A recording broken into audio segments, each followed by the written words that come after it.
I got too many fucking monitors going around.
Good evening, ladies and gentlemen, and welcome back, race fans.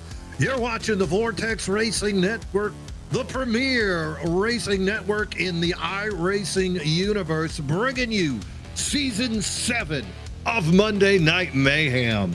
Too wide in the booth, Mean Gene Money alongside Zack Panzerella, bringing you the opener here at Charlotte, one of the crown jewels of Monday Night Mayhem. Zack, we saw Grant Applegate continue his 2-year dominance, 7 wins in 2 short seasons. This guy's been on fire. Do you expect some more of that? Are these new faces coming? I got so many questions.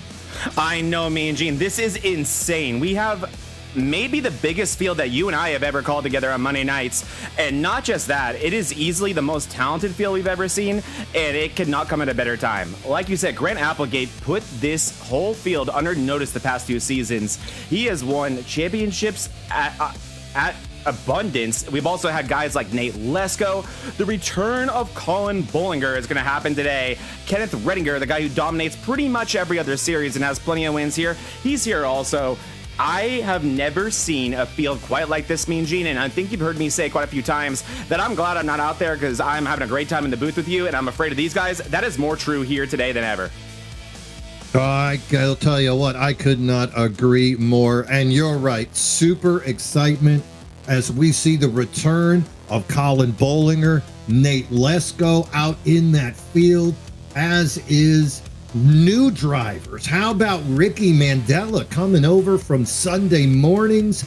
He's going to make a run with us. And then how about guys from the wheel to wheel? We're talking about Trenton Johns. We're talking about Austin coming over. We're talking about some big names right at that 3,000 cap. So we're expecting a lot of speed. We got some representatives from the Quantum Contenders series that you watch on Thursday as well. Talking Dakota Bly, talking Cody Dorsey, Chris Melton coming on over, and Matt Novella. I mean, it just goes on and on.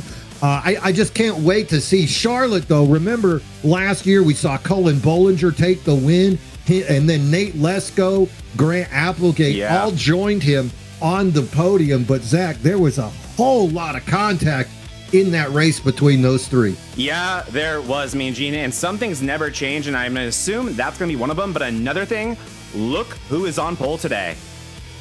Oh, it is no mistake. Look up top, and there he is, Grant Applegate, man of the hour. Joining him on the front row, the 31 of Kevin Kyle, making a full-time appearance this year. Season 3 champion Buddy Sully, he's back with going to be running with Eric Thornton. Thornton looking to run full-time as well. Justin Parham, one of the grandstand drivers. He's out here starting in 5th place. Starting 6th, Austin Thompson. That's one of those wheel-to-wheel guys I was talking about running with Grant Applegate on that team here today. Here's the boys are back. Ryan Hollar, Wyatt Mickelson going to start side by side on row 4. A couple of sophomore drivers looking to improve on last year's playoff run. Here's Tom Lester starting in 9th.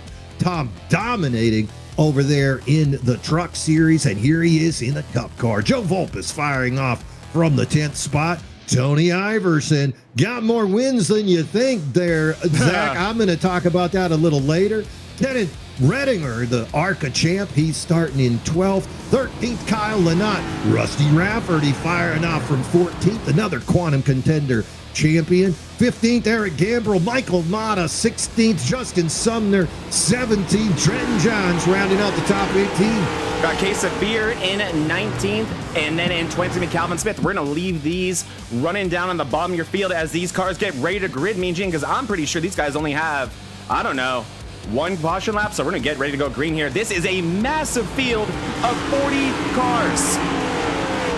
40 cars and no cautions scheduled, no stage breaks, no fast repairs. So this is all going to be about skill, avoiding the big one. Here at Charlotte, it is so wild to see just exactly where those opportunities are going to come and where they are going to go. Right now, though, all eyes on Grant Applegate. Pace car out of the way, waiting for the flag man. And there he is. He waves it. We're live here at Charlotte. Slow start. Grant Really Applegate with that slow roll. And that gives Kevin Kyle the opportunity. Zach, there's no waiting on the control car on that initial start. And I thought Kyle was going to get him. Instead, though, Kevin Kyle on the outside, almost at the quarter. Applegate finally, oh, it's so close going down the back stretch. Whoa. But Kevin Kyle keeping it with him side by side into 3.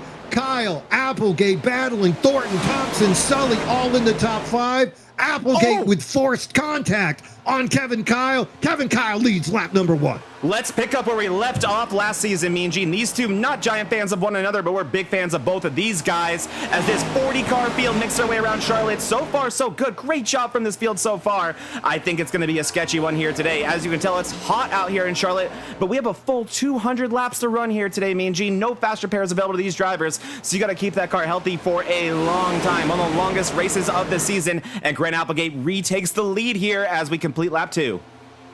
Grant Applegate gonna get the bonus points leading here, but look at the battle for 3rd and 4th. Eric Thornton, he's getting acquainted with Austin Thompson really fast. Thompson running that 3-digit number as he is a rookie. Can't wait to see what number he picks. Falls, single file. Thompson into 4th, Buddy Sully 5, and then here comes Grandstand Racing.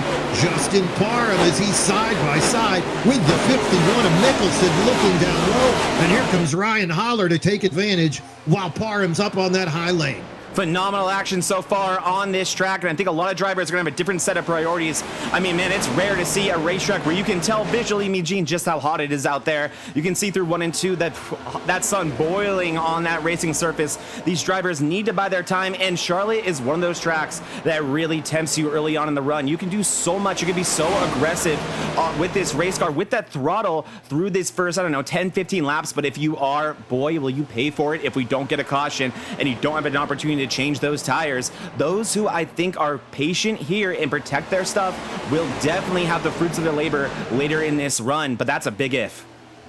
Now, if you like iRacing, then you've been paying attention to some of those track guides that Zach's been putting together with Jordan Fisher. Charlotte on that list, and it is all about preserving those tires. You come in too hard, that front right is gone. You get on it too soon, spin those tires, that left rear is going to disappear as well. So keep an eye out. Now, Zach, I want to give a special shout out. How about awareness of what's going on? Go check out the 911 of Rusty Rafferty. Get an eyeball on the paint scheme that Rusty's running today. He's running that 911, so what does he do? He puts a black and white on the track. Somebody called 911. Look at that. I like that. We got the police out here, and he's working on the T-Rex of Tony Iverson. Iverson, again, picking up where he left off with the qualifying, Mean Gene. Not a qualifying effort indicative of that 13 speed. He winds up in 11th place. One thing about Tony Iverson, though, this guy's becoming a little bit of an iRacing celebrity lately. Been making a lot of online clips of himself iRacing and officials, and I think because of that, a result of that, Mean Gene, he's doing a lot more official racing. So I personally am expecting a lot more speed out of that 13 here today. Yeah, Tony's definitely getting that experience behind the wheel, and that's what it takes. We want to see more guys in these cup cars getting used to driving in traffic. These fellas really know each other's driving style, some new ingredients into the recipe, what is known as Monday Night Mayhem. But go run those officials, go run in somebody else's hosted, and you're really going to find out where your skill lies, because those guys are going to do random chaotic things, and that's when you find out what is my skill level. Am I aggressive at the right time? Because let's face it, in our leagues, like the pro league I run in, folks know what I'm going to do when they get next to me. I'm aggressive, I'm unforgiving, and if you bring your car across my hood, I'm spinning you. They know it. Whoa. Try that with a guy you don't know. See what happens. I could not agree more. And that apron, you can tell how brutal that is. And ready to hear a funny sentence here, Mean Gene? Let's go back to 25th and 26th to see two of the most dominant drivers in MRL history with Nate Lesko and Colin Bollinger. Welcome back, Mr. Bollinger. Man, we missed that face here on MRL Mondays, but they are back. Lesko, I've heard maybe a part-timer this year. Bollinger back full-time. Great news for the league. These guys did not qualify well, and with this massive field of 40, they're only up, no, only 9 and 7 positions, but man, Mean Gene being up 9 and 7 last season would have been being in the top 10 this year. That's good for 25th to 26th. It is Lesko and Bollinger, the two fastest movers on the track. And if you look right ahead of them, how about that number 78 of Ricky Mandela? He is also moving up. And the thing I'm noticing about Ricky is he's not afraid to use that high line. You and Jordan talk so much about staying low, preserving those tires. But look at the speed of that outside lane. You can just see those guys clicking off. There's Lesko. He's moved up 9 spots. There's Ricky Mandela. He's moved up 4 spots now. Lesko's actually up 11 at this point. So outside lane is attractive, but at what point will that breakdown of tire occur, and how will it affect the car? We've really seen guys just get tight coming out of 4. So will that carry over? And with the arrow of these cars, Zach, you're on a razor's edge running that outside line. You really are, and it does oftentimes really hit you when you least expect it. You run that top line thinking, okay, everything's good. I'm making myself through the field. I'm getting great runs out of these corners. I don't see the problem. And then all of a sudden you get to lap 20 and you're like, why won't this car turn, and why can everyone else's turn? And it's a frustrating feeling, and I'm assuming with the length of this race, especially this early in the race, you need to use these tires and these fuel loads up to their complete load, right? The entire thing. You don't want to be short pitting this early in the race. So this, while it is early, it is a time to mess around and find out, as the cool kids say, but it's also a time where you don't want to make too big of a mistake that could potentially get you a lap down or damage that race car. But it is a good time to learn. That's going to be interesting, and you can really see a lot of these drivers. Oh no, look at that! Redinger with some contact with Lester. Around goes Iverson, and we have a yellow out. Lester Iverson. They're wrecking, Daryl. They're right wrecking. Into it. Gambrel with 0 wreck avoidance. And that really is the blessing and the curse about a 40 truck field. Wee woo. The police car's in trouble. Nate Lesko in this one, Mean Gene. Now, you know what? He might not be the sponsor here today, but I'm going to give an homage. As we are under caution here on Monday night. Caution coming out here on lap number 14, scheduled for the 200 lap event. And you're right, it is just wall-to-wall drivers right here today. It and is, unfortunately. Oh, and then look, more action under caution. Oh God, let me know where that happened, and let's take a look at the wreck that we just looks witnessed. Like Lesko just was sleeping and came right into the back of Gambrel. Ew. Yeah. All right. So let's see the wreck. Keep your eye on Lester here. Keep your eye on Lester. The number 6 goes up into Redinger. Redinger really not. Redinger, he drives you tight. That's what he does. You got to expect that with him.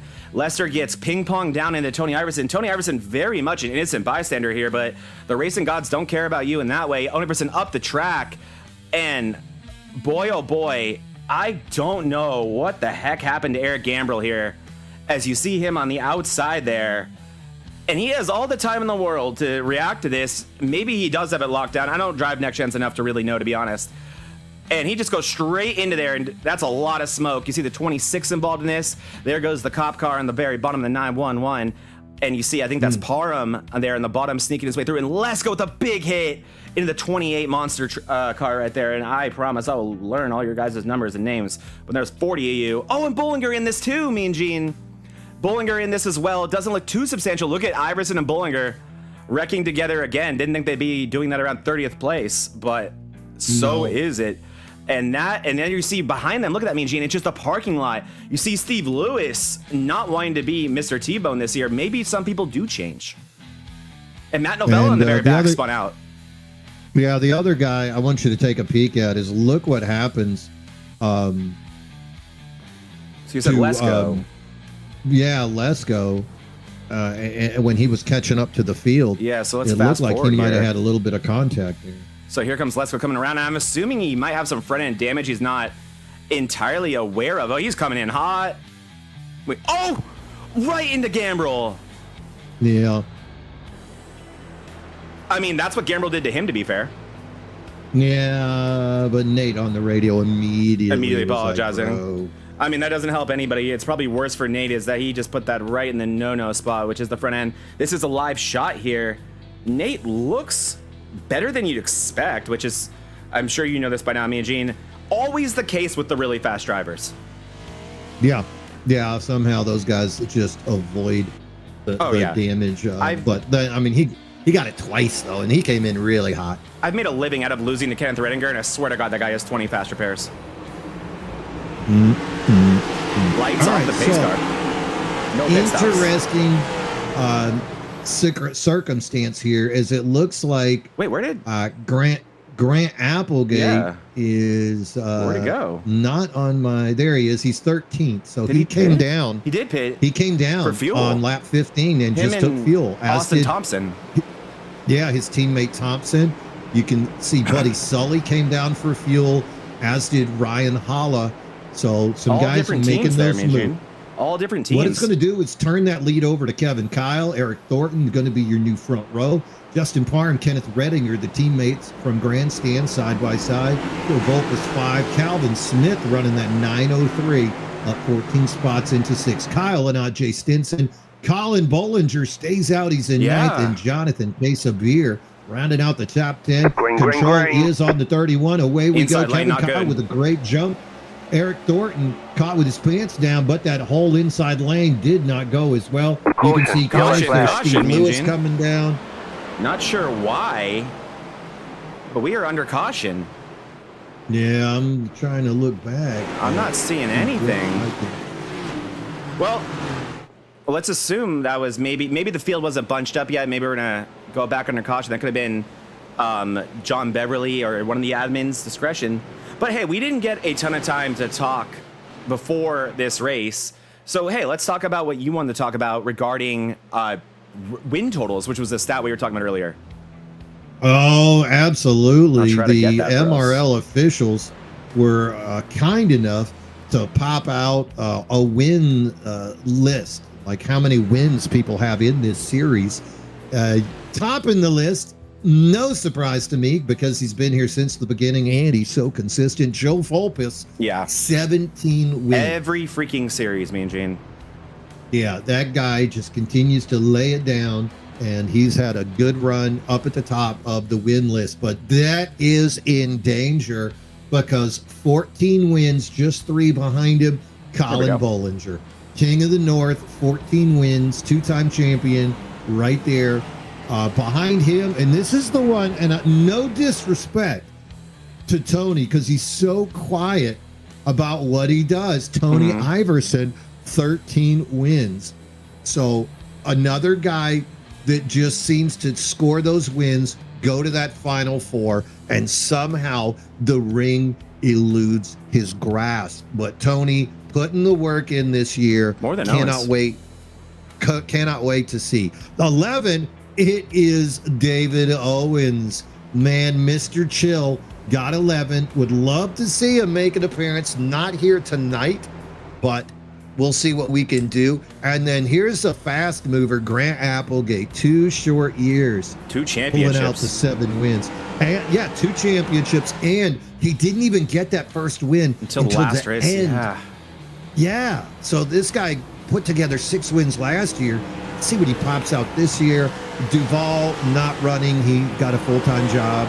Way to be responsible. Probably the best winning percentage right there with Fisher. Went above the cap. Yeah, he went above the cap.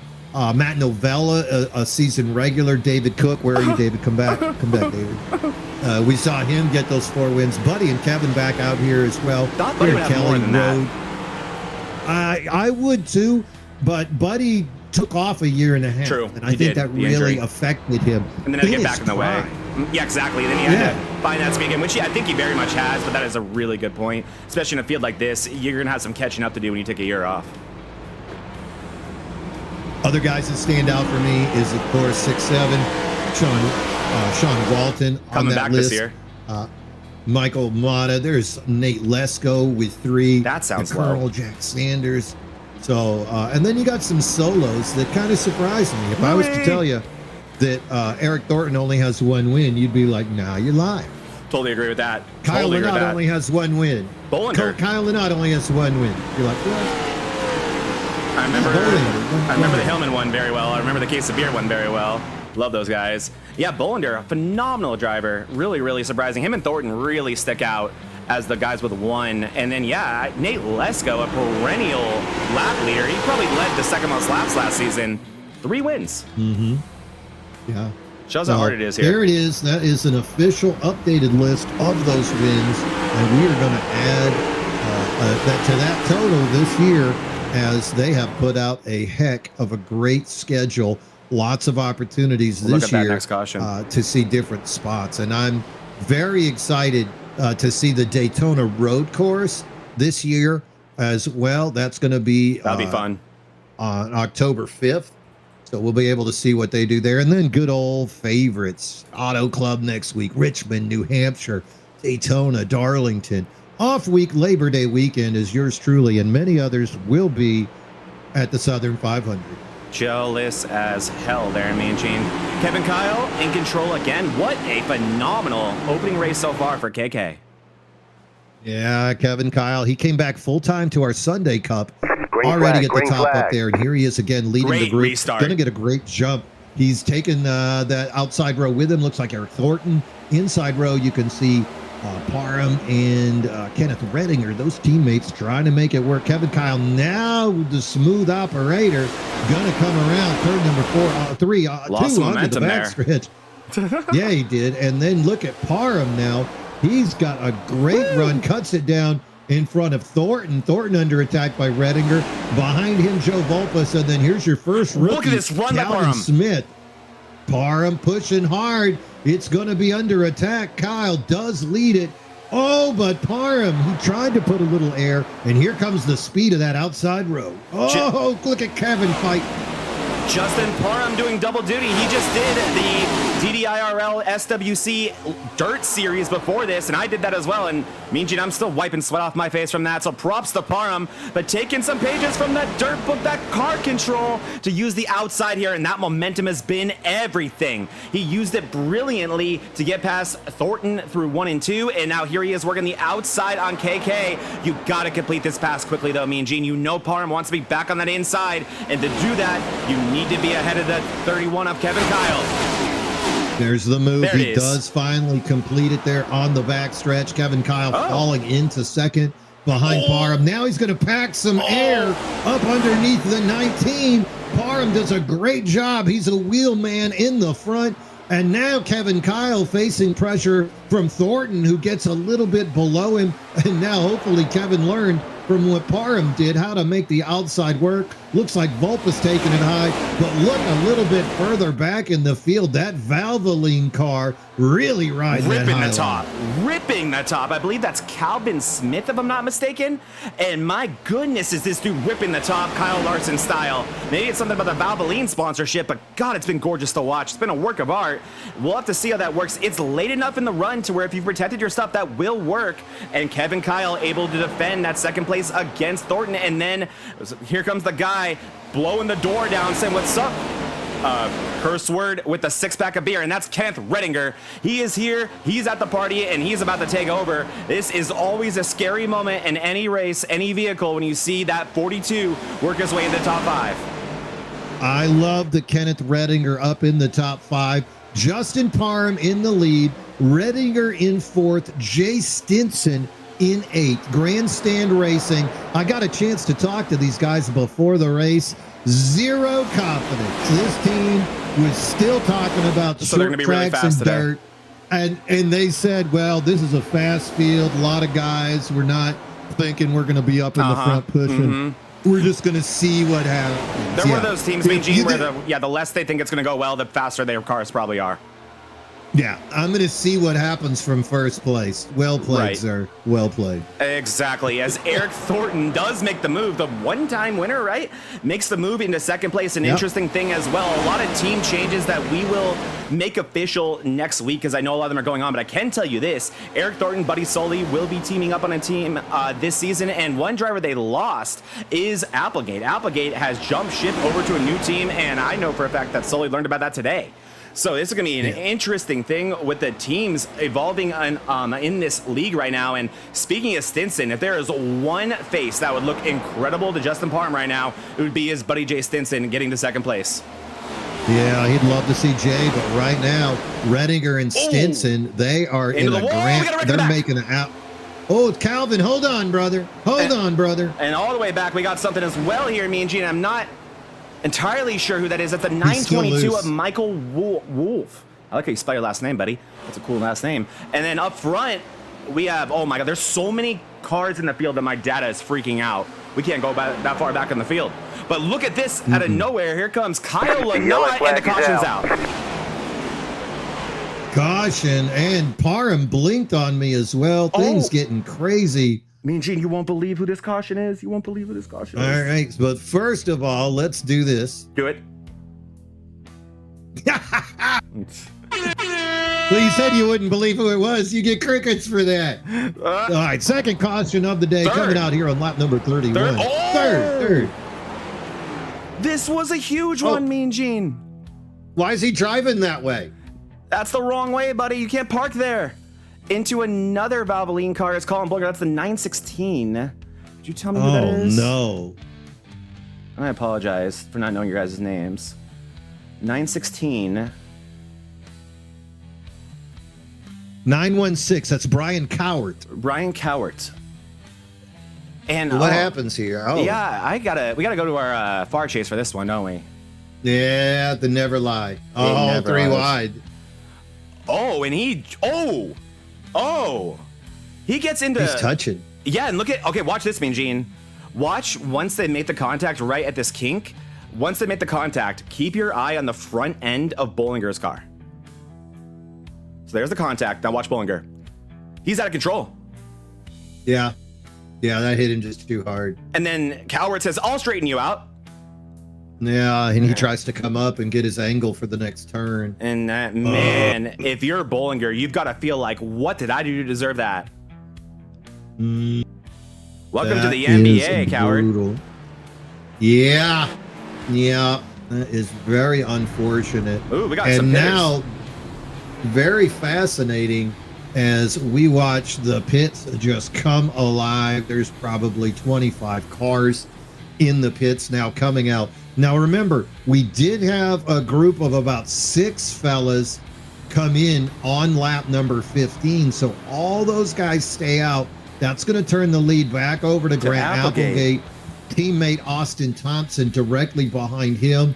And here goes some fast guys now. Jonathan Casabir running in third.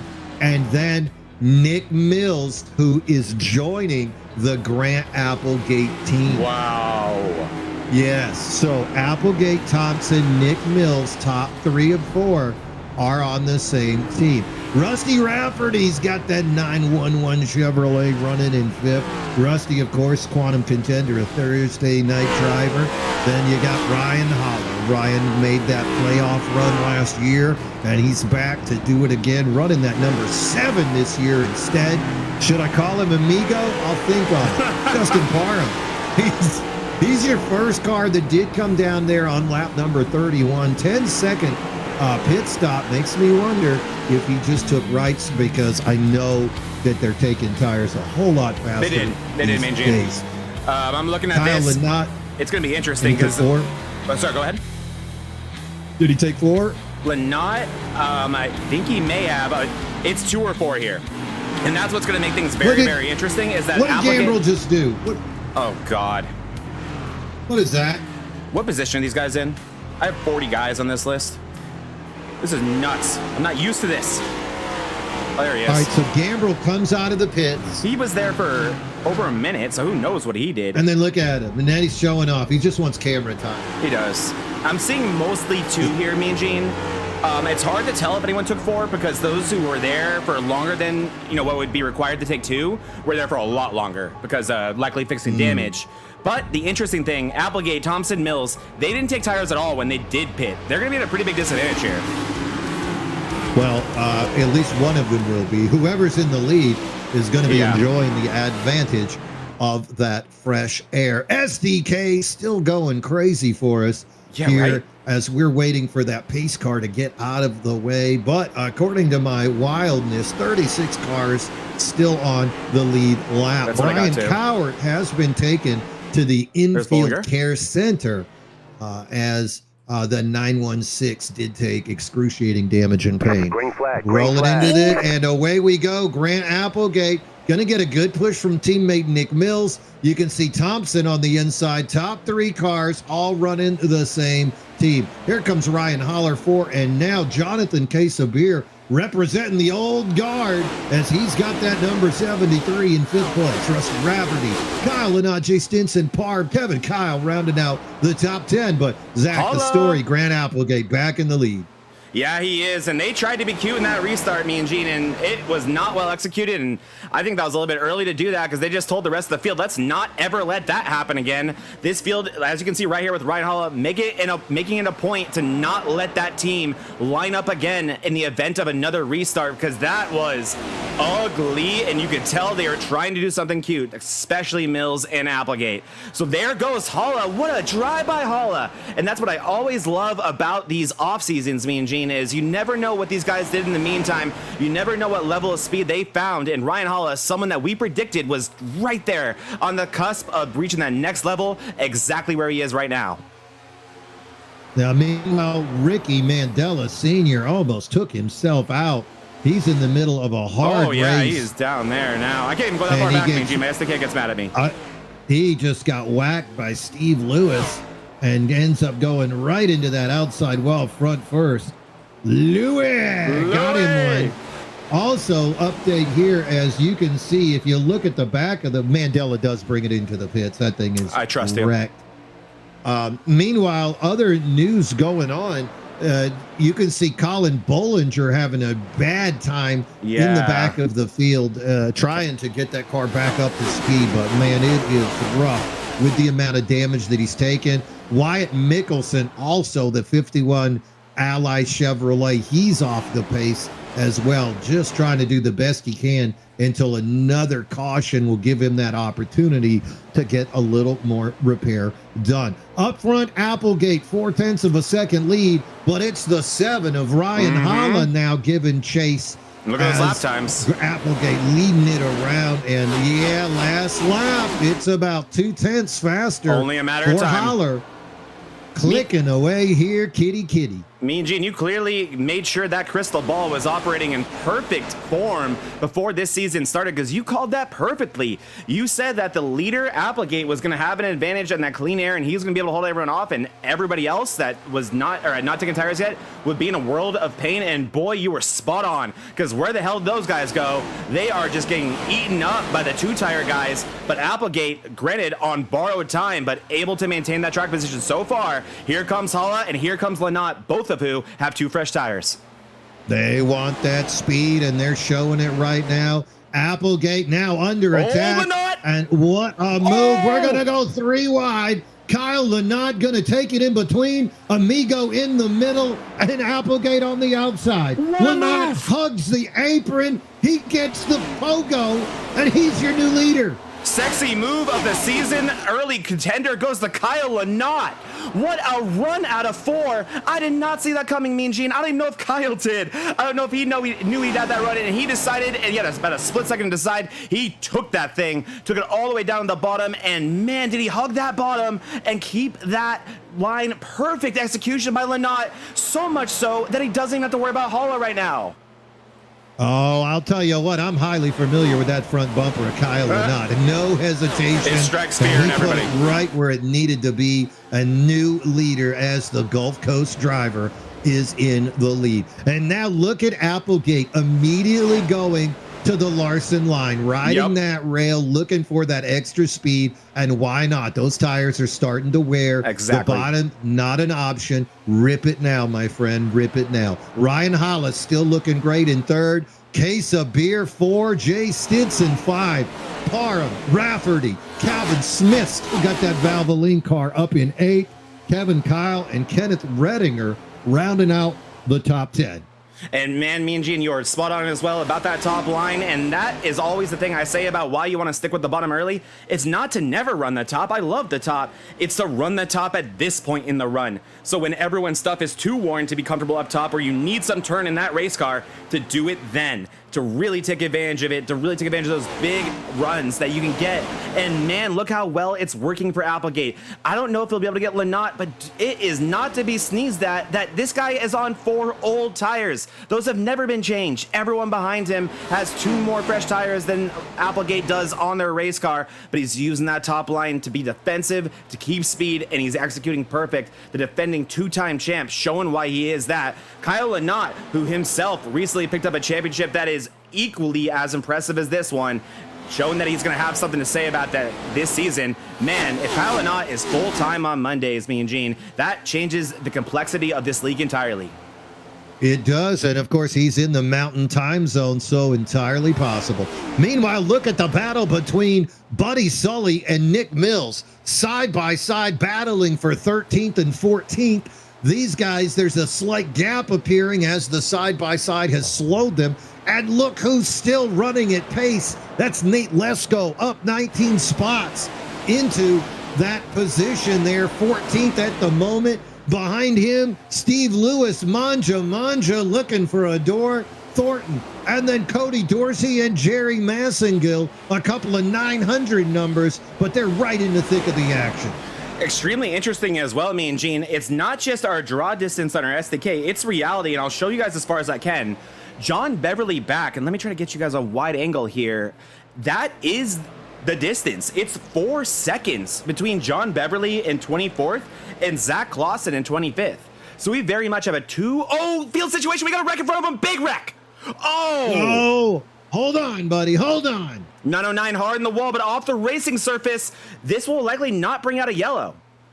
No, this is very unfortunate as we're looking at Massengill, the 912 Toyota, still into the wall. He's coming on to apologize, but that 912 that was some Dorsey in that serious wreck, damage. That was Dorsey in the 909. Oh, Dorsey with the damage, but the 912 was just, he was dragging that wall. Well, Jerry was. A little bit of paperwork. Ricky Mandela, the Animal House Customs driver, has been taken to the infield care center after that contact with Steve Lewis, which sent him into the outside wall. He has had enough. Hopefully we'll get to talk to Ricky here soon. I would love to, as it's a great thing to see Mandela here. And really one thing that is a blessing and a curse, again, about this giant field here today, Mean Gene. 40 cars is a lot, and it makes it pretty hard to get that track position. And then when the wrecks happen in front of you, it makes them very hard to avoid.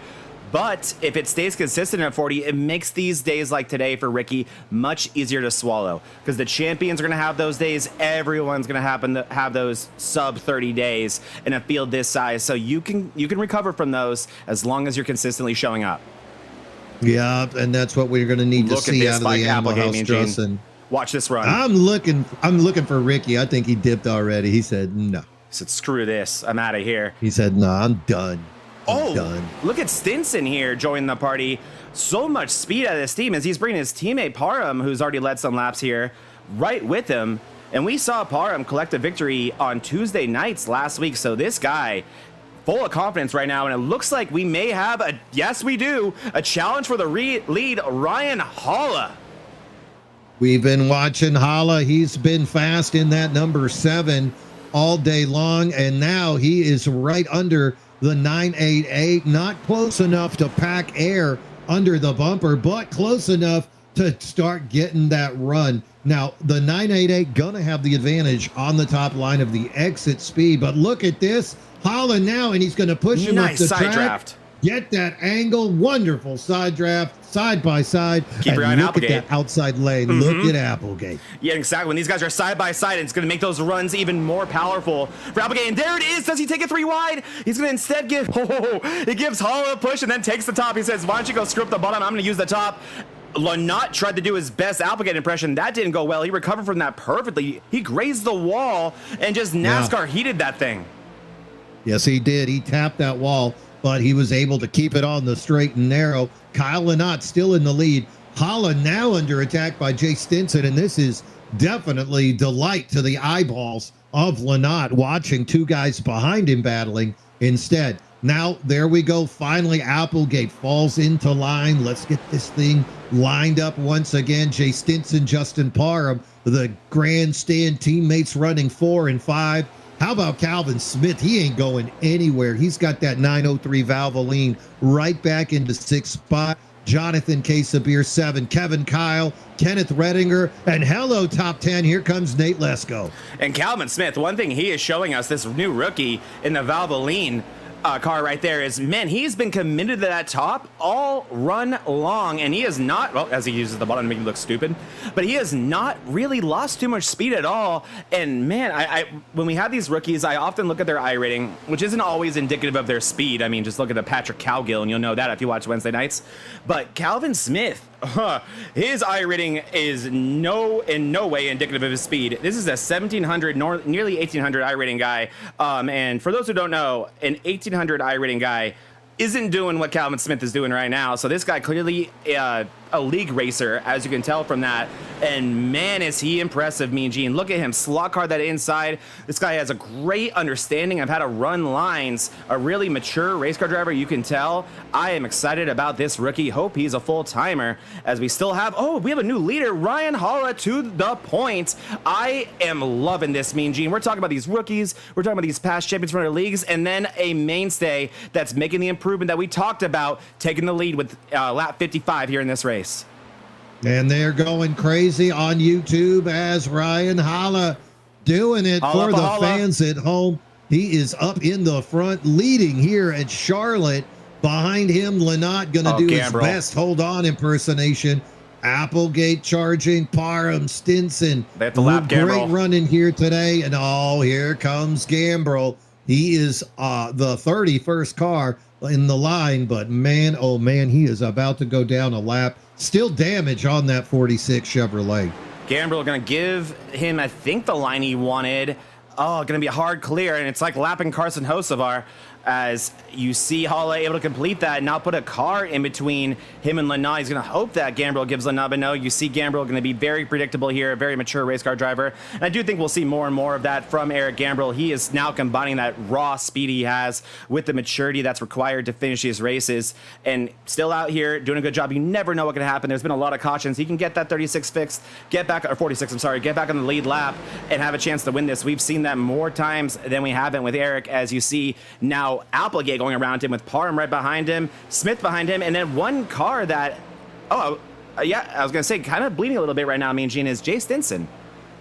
Meanwhile, pits are opening up. Tom Lester, Cody Dorsey right now taking advantage of this opportunity, pitting under green as I'm watching right and left sides go on that car. Gonna try for the short pit. Why not? If you're mid-pack right now, come in, get the gear.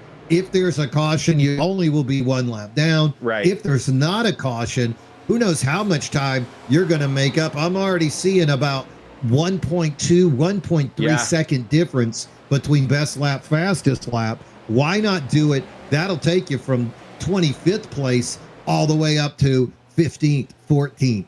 Do it twice, you're in the top 10. Yep, and I'm not sure if these short pitter guys know this, but one thing that's very true at the same time, me and Gene, is that Applegate and the whole group that only took fuel around that first caution, they're going to have to pit about 15 laps earlier than the rest of the field is, which is going to be very, very soon, I think within the next 5 laps. So if they know that, then it's like, why not just run the strategy of the defending champion if I want these tires off my car?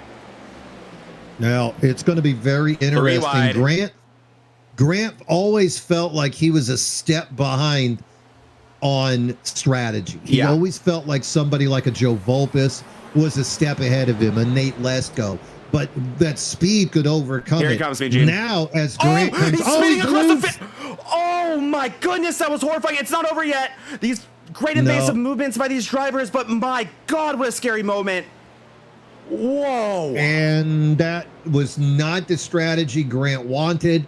He's going to stay on the lead lap, but all the speed and that short pit, which he had intended, now strike down, and he is up against an 8-ball now. Yeah. As different strategy. We'll see how quick the defending 2-time champion can adjust, but that was a hair-raising moment. You got to be lucky and you got to be good. Yep. And I think that was some of that luck. As he goes through his own smoke to try to get here.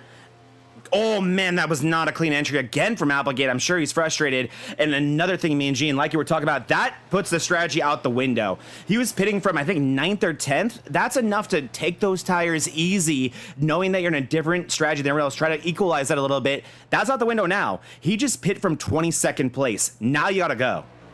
Yeah, and now look who's with him, his teammate, Austin Thompson. Austin's like, hey, man, I thought you were going to pit last lap. And Grant's like, don't, I don't want to talk about it. Don't bring it up.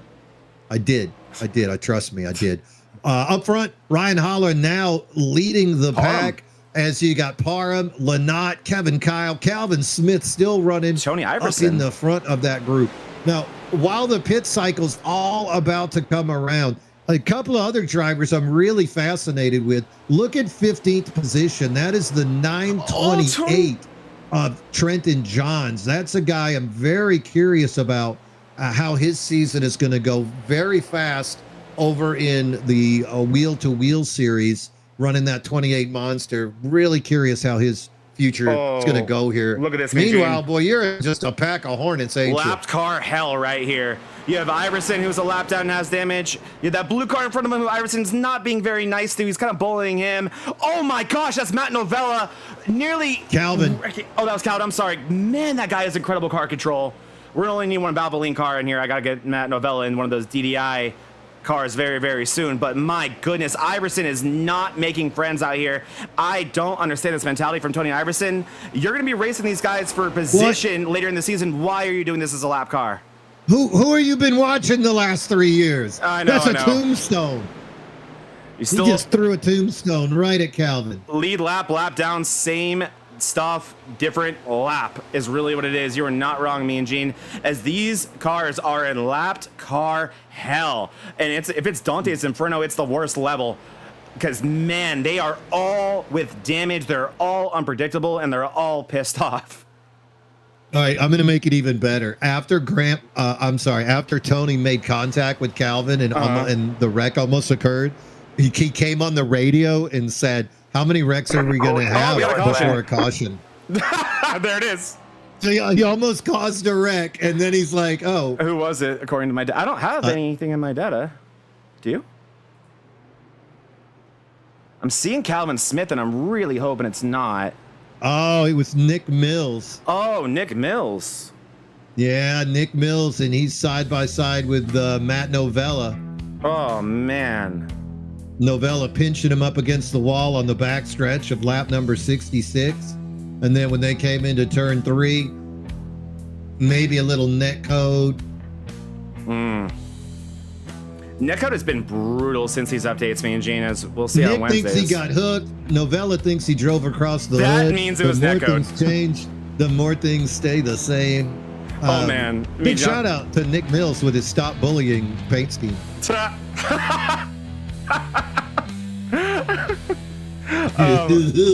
One thing that's kind of funny about that, if you guys watched the Wednesday, I'm not sure if they showed it on the broadcast, but me and Michael Mata had a horrible netcode wreck.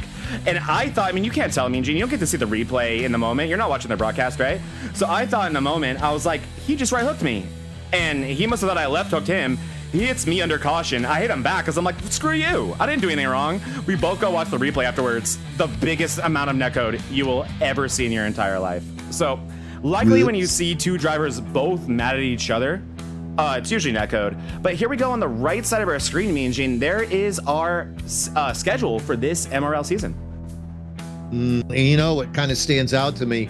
Look at Pocono as a playoff race. Yeah. That is such a strange track.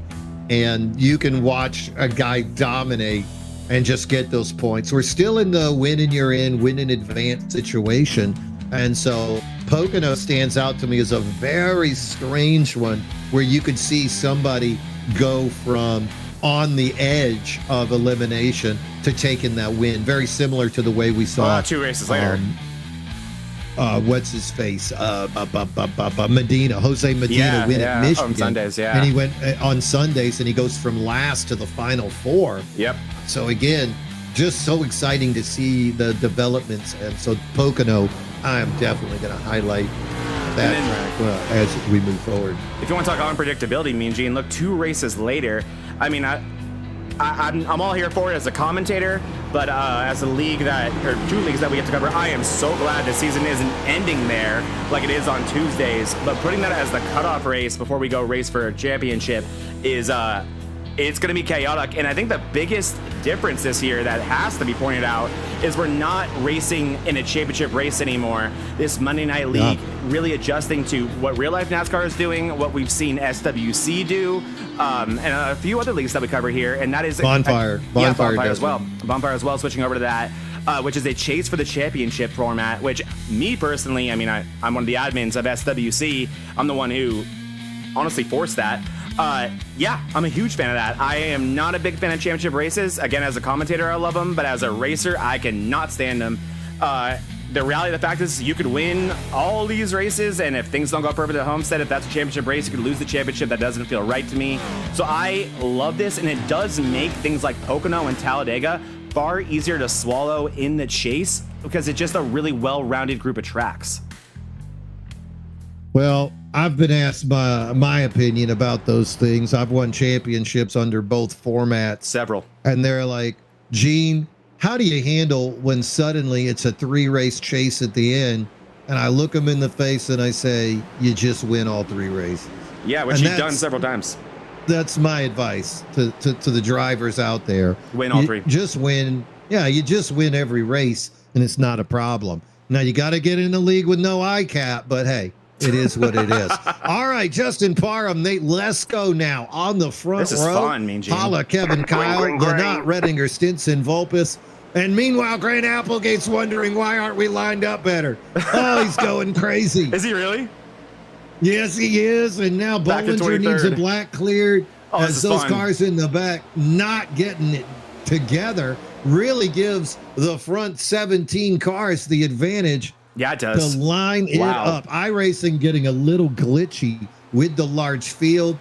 We saw the 923 stay out and not get the wave around. So iRacing having a glitch right now. We might be back in but we're going to keep an eye on that action. Justin Parham is the leader. Nate Lesko right on his tail. Most of these guys did take the opportunity to pit there on lap number 67. They took 2 tires. Yeah. Very curious as they are not concerned. Parham, Lesko, Holla in the top 3, Kevin Kyle. And there's Redinger taking a peek around that outside. And then behind him, boy, it's just Hornet. Thornton. There's the 98. That's Joe Vulpis in a new blue scheme. And what I'd really love to know as well, Mean Gene, is what 2 did they take? Did they take the other 2 or the same 2? How short are they on tires on one side of the race car? Very, very interesting. I wish that data was available to us, but it normally doesn't go that way. My guess is the same 2, but I could be wrong. I'm very curious as Ryan Holla, Who is this man, and what did he do with Ryan Hollar that we saw last year, making a move on Nate Lesko? Look at this guy go. Ryan Hollar been running that wheel-to-wheel Sunday night series, and that is a packed field of 30 drivers. Big hit so in the wall. Plenty of experience with fast guys. Jordan Fisher in that league, and also just those big fields. So plenty of speed, a lot of off-season driving for Ryan Hollar, and we can see the results of that right now out there on the track. Lucky Dog update. You got 7 guys one lap down back there doing battle. Oh my the goodness, 23 of Austin Thompson currently in the lead of that group back in 27th, but you can see just how close Tom Lester is. So the one of those two guys waiting for that wreck is that battle heating up as well. Kevin Kyle just used the apron through 3 and 4 in a way that I've never seen before, and I'm honestly a little bit upset that it worked. How did he do that?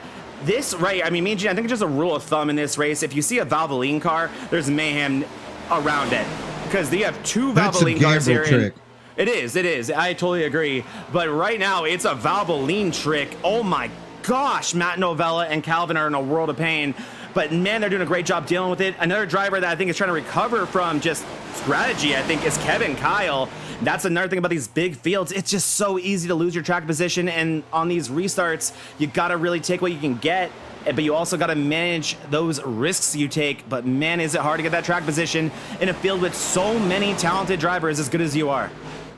The battle continuing. Oof. Single file all the way back until around Calvin Smith. Smith side by side with Wyatt Mickelson. He's got that 51 Chevrolet back running the speed that he demands and expects. Currently finds himself in 13th. Behind him, you can see Trenton Johns running that 28 side by side with Justin Sumner. So lots of new names right here side by side battling for 13th through 17. We got a wreck on the inside. No. Is that Calvin? No. Oh, into the wall goes Rusty Bafferty and the 911. Big hit in the inside wall. That'll likely be maybe race setting in damage. You just don't want to hit the inside of these cars. You can see how crushed in that is. So unfortunate for Rusty. He's been so quick today, but just constantly been at the wrong place at the wrong time. Speaking of tons of speed, though, Justin Parham back to second place as Ryan Hollar wants to have something to say about that. Another guy who's been knocking on that door but just hasn't gotten the lead yet. But boy, if he does, Kenneth Redinger. Yeah, Kenneth, ARCA champion, has that ability. I went back and looked at that replay. The 911, he just his left front touched that apron coming out of the turn. He got sideways, and then the 922 said, "I'm so sorry, I got no time to stop. I'm just going to help you spin." Then that 911 car front end hard, left front into the wall twice. Not sure if the 911 of Rafferty's going to be able to continue. I mean, and it's true though. Me and Gene, I'll give you a camera angle to prove it, because I was thinking the same thing earlier, and it really is true about Charlotte. I mean, we're always going fast in these race cars, quite literally always. But man, does it just feel faster at Charlotte. And watch this camera angle. They just feel like they're in fast forward. Look at this. Yeah, that's 175 right there. Yep. On a mile and a half track. You don't have time to think, and this is standing still, which when a driver makes a mistake in front of you, they might as well be standing still.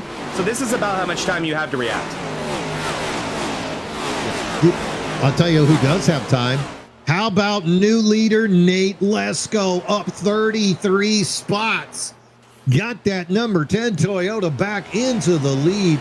He won here. He took second here last year to Colin Bollinger. Right now, Bollinger doing his best to stay on the lead lap back in 23rd. And it's the Nate Lesko show here on lap number 81, scheduled for 200. All these guys, Zach, they took tires and fuel back on 67. So I would imagine you get about 20 more laps of feel good going on right now. I think so as well. We're almost to the halfway point in this race, which is crazy to say because it feels like so much has already happened. Granted, this is kind of like a crown jewel over here in the MRL Monday Night Mayhem series. One of the longer races of the season, really asks a lot of these drivers, and it's hard to not get excited if you're Nate Lesko, who drove from 34th to the lead, but you're not even halfway there yet. You got 117 laps left to go. And I believe we're still paying out some stage points on lap 100, right? Yes, sir. Waiting to see who's going to be the leader. So that'll probably be when the pit window really opens. Top 10 drivers, guys I'm looking at, of course, Lesko with that speed being where he is. How about Matt Novella? Got that number 56 up 27 spots. Currently running in the 8th spot. Matt, a guy who's a streaky driver. Sometimes he's hot, sometimes he's not. Right now, he's looking like he's got Charlotte dialed in. And then how about up into 10th, the rookie Trenton Johns running that number 28 monster. That was a driver I highlighted at the very beginning. Got a lot of speed over in another series that I pay attention to. And now here he is trying to make it happen on here. Trenton's got a very strong reputation, though, of side drafting and hard racing. So we'll see how that translates, especially in this large field. 25 guys on the lead lap. Rusty Rafferty, boy, he's trying back there, Zach. He's needing a caution. A lot of these guys need a caution right now. Look at him. He's 24 seconds back on a 30-second track playing. He's like, please. I'll do anything. And soon he'll likely be in the grips of the leaders. There's a lot of these drivers just trying to survive right now with damage. I think we're down to less than 30 cars that are totally healthy and driving to the best of their ability right now, which is pretty crazy this early on. As you kind of are seeing that through this field, there is a little bit more single file racing going on, but not everywhere, as you see right here with Thornton and Novella going hard right now. This is still intense racing, and like I said, my guess, Mean Gene, will get to about lap 100 where we pay out some stage points, and then that window is going to open, and I think it's going to open quick. I would not be surprised to see more guys looking at that undercut. And why not? You want to get the points for the stage, but then after that, get your speed back. And you are right about that. You can just see the action behind Jay Stinson. Stinson running 5th, but there is a slight gap of about a second between him and Redinger. And then there it is, Kyle Lynott. Now, Lynott making the move on the outside. Eric Thornton going to go with him. Here comes Vulpis as well. Stinson going to do his best to hold on, loses the position to Lynott. Now you can see Eric Thornton up top ripping that rail, going to get the exit speed. Not a lot Stinson can do, and he is going to get trained. Lynott's ability to make passes and be maneuverable around the track has been huge so far.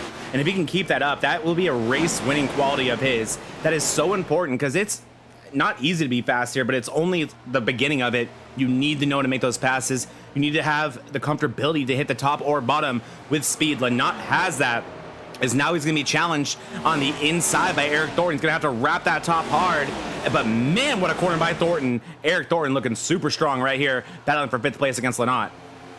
These 7 cars right here, 5th through 11th, they need to get moving. They got a slight gap over the 12th place car of Calvin Smith, Applegate, Mickelson behind them. But if they take too long to make that move, all of a sudden 5 more cars are going to come into that group, and it's just going to become a gaggle of geese. Right now, got to make the move. Stinson slowed them down just a little bit.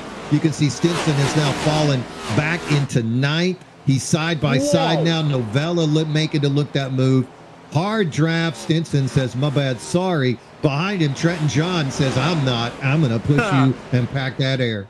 This is a wild battle right here. Up front, you have Vulpis and Lynott going at it with Thornton looking on, and right behind there, you have that side-by-side battle you're just talking about between Stinson and Novella, all of which is so intense. 2 things that are really sticking out to me about the way this race is trending and this track is trending, especially as the sun starts to go down here and the race starts to cool off a little bit, is, man, if you cannot complete that pass on the inside, you pay the price for it on the front or back stretch afterwards. As you're seeing with Novella right now, he was racing Stinson on the inside, couldn't complete it, and all of a sudden he is all in the grasp of Trenton Jones, who looks like he's going to make this pass with Kevin Kyle right behind him, looking to do the same. And then second, man, if you throw some dirty air from the outside of the inside, or from the inside of the outside, that really upsets that outside truck. As you see, I think that was Vulpis or Lanat. It was Lanat get ultra loose on exit there. Vulpis trying to take advantage of the inside. And we'll see here, you need to slide up and complete the pass. So Vulpis is a driver that can make that work, does come up, and he takes the lead. Lanat thinks about the crossover coming through that turn number 4, but it is Vulpis going to lock down that 5th place spot. Behind him, Lanat, Thornton, and then it gets really tricky. Jay Stinson battling Novella, still staying ahead of the 28 of Trenton Johns, Kevin Kyle. But as I said before, here comes Calvin Smith and Grant Applegate. You didn't want that group to get any tighter, but all of a sudden, here comes a couple of boys to crash the party. This is insane. The fact that we're just adding this new incredibly talented rookie and the defending 2-time champion to a battle that includes race winners and other champions for 6th. This is nuts, Mean Gene, and man, I can only imagine what these drivers are feeling and how difficult it is to find a position here. I mean, I know I race in a lot of these leagues, and no disrespect to any of these drivers, a lot of times I'm looking at what's in front of me and I'm thinking, okay, that's a position, that's a position, that's a position. I'm feeling like these drivers are looking here and thinking, how do I pass any of those guys? Yep. And now it's going to get even crazier, because now that Smith and Applegate have caught that group, they too getting backed up just a little bit, and look behind him. Here comes Wyatt Mickelson. Here comes the rookie Michael Wolf. Here comes the rookie Sumner. And here comes season 3 champ Buddy Sullivan. All of this getting tighter and tighter. Oh, I'll tell you what, the 51's not getting tighter. He's getting looser. That wall got awful close. Yeah, it did. And Thornton really tried the Larson line there at the 911, trying to get out of everybody's way. He has ran out of time to stay in the lead lap. And God, look how important clean air is to these guys as well, Mean Gene. I think a lot of them running lines that they wouldn't normally run all the way up against the wall, if that's what it takes to get any clean air in the nose of these race cars. So look at them fan out. Oh my gosh, contact right there. Oh, they're trying to hold on, but this pack is tight, and the guys behind him. And here we go. This is what we've been waiting for, at least I have. Grant Applegate on the tail of Trenton Johns. These two guys, they race together over in wheel to wheel. They'd like to take long moonlit walks on the beach together and talk about poetry. Oh, but now they're in poetry in motion here at Charlotte. I love drivers who love poetry together. Gamble gonna hug the bottom as he gets another lap down, and oh man, he's doing his best, but it doesn't mean it makes it any easier for these drivers, as they're doing a phenomenal job keeping it straight. And there's nothing I love more than some freshly cooked beef in the league, Mean Gene, and I'm glad we're getting more of it.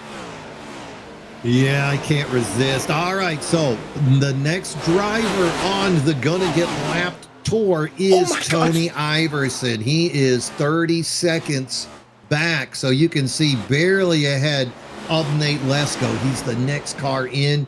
Iverson currently running in 25th. Needs something to happen if he wants to get back at it. But we are racing to lap number 100. We're going to take the imaginary white flag this next time around for Nate Lesko. Last year, top 5 guys were given points. So it is a very small window to get those stage points. No caution scheduled. We will continue to run green. But as you said, Zach, probably thinking about tires and fuel. Yeah, and now is when you get through this lap and then you start really thinking about cutting this race in half and what you want to do with that. It's a new race now as far as I'm concerned as a driver with 100 laps left in it, and these guys got to decide what they want to do about that tire situation. Nate Lesko going to pick up where he left off. So hard to believe this guy only has 3 wins as it gets ready to take him another stage win. Ryan Hollar going to get some very, very well-deserved stage points from second place, and they're going to have Parham in third, Vulpis having a quiet, phenomenal day. And yeah, makes the pass on Ranger for 4th, and then Ranger going to get the last stage points available in 5th. Even with this massive field, to my knowledge, only 5 drivers collecting stage points in this league, which makes it so valuable here. But Lesko going to be the stage winner with a 1.4 second lead. And if Nate Lesko has a friend watching the broadcast or has anyone watching the field, he's going to know what's going to happen. It's the 18th round. Caution's out. Oh, Stinson, he's still getting T-boned. Let him go, Grant. He's still Let getting him go, T-boned. Grant. Jeez. Grant munched him. Man, this ain't the Golden Corral. God, shades of Kyle Larson and Ross Chastain at Darlington a few years ago. Yeah, he had enough time to take off a glove and throw it through the window at him. Stop it. He really did. He really did. As we are under yellow again, we'll take a look at what happened there. Not even calculated as a crash in our data. You know who's going to be thrilled? Tony Iverson probably, right? Tony Iverson. Iverson's like, oh, I'm going to get it back. I deserve this.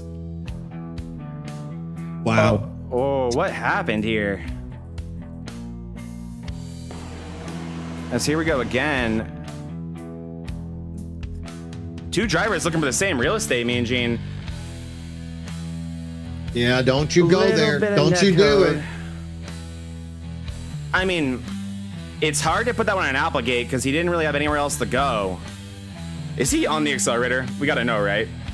Go inside. You want to see it. Yeah, we have to know. Let's go to Grant's in car and let's listen on to see what went on here. As our data, we can do a crank it up. We can do a crank it up on this segment. Actually, you're from right. The inside of his Let me car. mute the music so you can really, really hear it. All right, here we go. Gonna mute the music here. Here we go. There's the contact. Full throttle. He downshifted and got a little harder. He downshifted and got a little bit harder on it. He downshifted and went faster. He's like, that's not enough speed. As Applegate bringing it down to the pits. Oh, that's hilarious. That is what I'm talking about. All right, so we are in our pit stalls, and this is where it's going to be fascinating to see who is going to take a little extra time to get some repair work done. Now, Nate Lesko coming off first, Parham, Hollar, Vulpis, Redinger going to round out the top five. But as I look down in the pits, I see Grant Applegate with an extended stay as he is getting some of that damage repaired on that right front end. Buddy Sully also taking the extended stay. Jay Stinson, Zack Clausen, all these guys, whether it be for speed or repair, deciding that track position not as important as a repaired car. And ever so true, especially what we saw 25, 30 laps into the run. You're right in the middle of that group, and you just need a little bit extra. You know, you lose the speed with the damaged car down those straightaways. Even if you can stay in a draft, a little bit of packing under that rear bumper, and you're going to go right into that outside wall. Car just gets so loose. If you're alone, the car gets tight, and you're going to shoot right down on that apron and suffer the way that we saw Rafferty go as well. The 911 of Rafferty was doing his best to milk that damaged car. What happens? He gets a little bit tight, straight down, no good. Meanwhile, update from Jay Stinson. He's got about 3.5 minutes of damage on that number 99 Chevrolet. So the driver of that one gonna need another caution, as he only got about 1:12 of it repaired. So Jay still got another couple minutes of damage on that 99.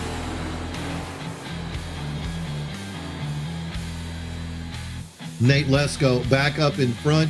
Parham right there on the pole, on the front row with him. And meanwhile, a little bit of confusion as Rafferty. He's just in a parade lap. I'm leading. He's SVG. I'm leading. What the F do I do now? Yeah. Well, and he's asking for an EOL. He doesn't want anything to do with this. The iRacing again glitching, telling him to stay up front. And he's like, no, we're I don't want to hear that smoke. I got a broke car. I'm out here in my first race. I'm already 2 laps down. Let's not play those games. How do these crazy take it to the back? How do these crazy people take 2 tires again, Gene? How is that real? 25 drivers on the lead lap.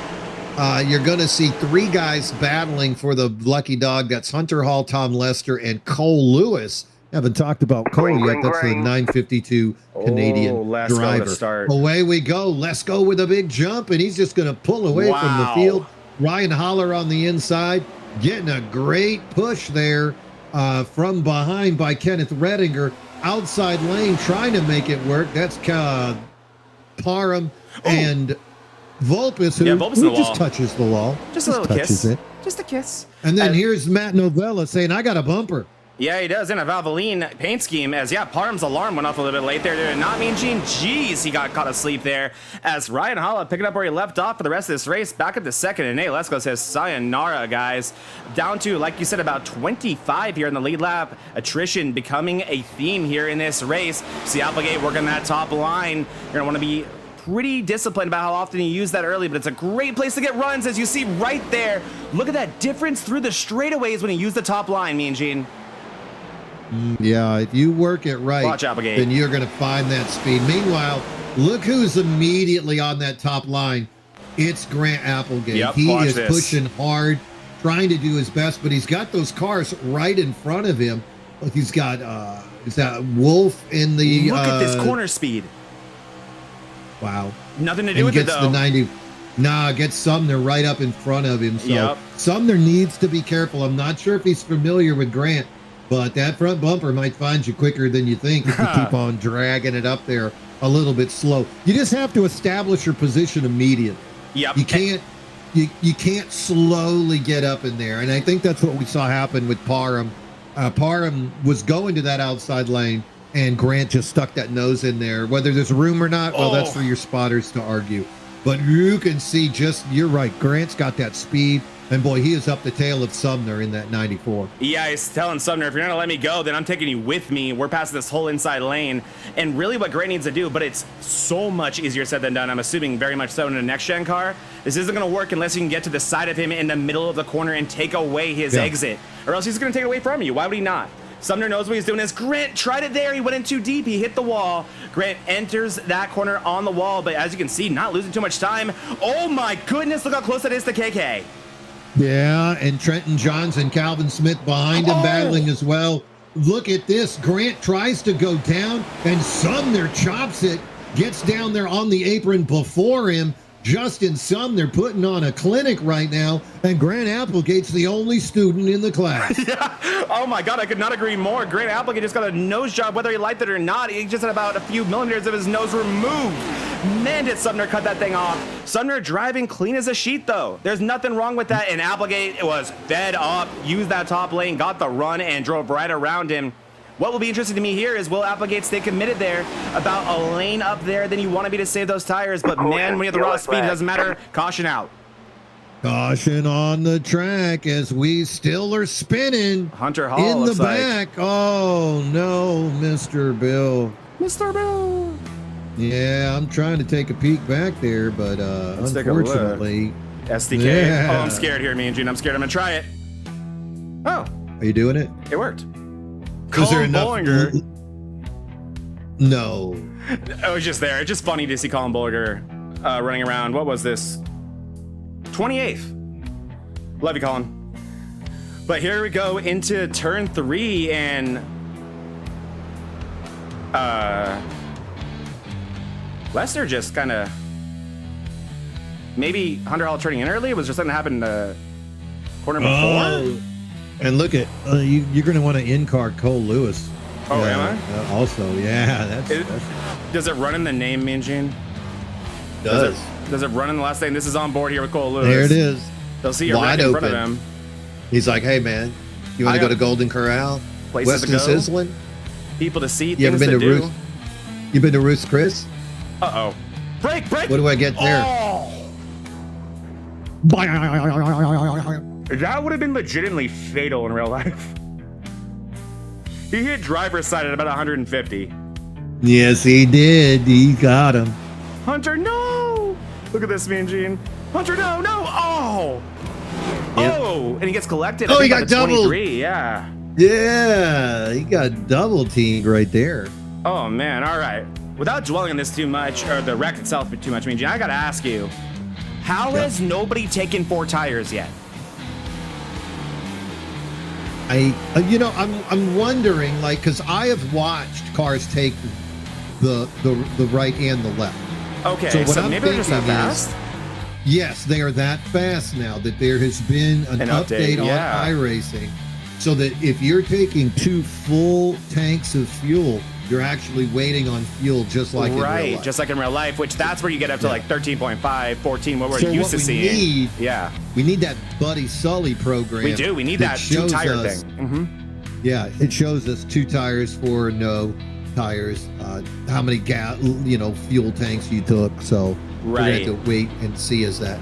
I think you're that spot technology on, is coming. That technology is coming. It is. I'm pretty technology stupid especially compared to a buddy Sully. So baby steps here. I got you guys this. I'll show them real quick again, me and Gene. Check this out. Do it. I got this cool ass grid here. Oh wait, I think I need to put it over here. Hold on.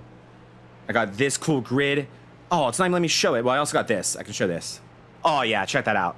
Got that now. Look at that. That is awesome. And then I think if I click this, maybe I can show you. That. We got that now for qualifying. Yeah. Baby steps, guys. Baby steps. Yep. It's awesome right there. But yeah, you are right. And that means I've probably been feeding you guys inaccurate information this whole race when I was saying that guys were on 2 and they were likely on 4. I saw some 6-second pit stops that made me think. Yeah.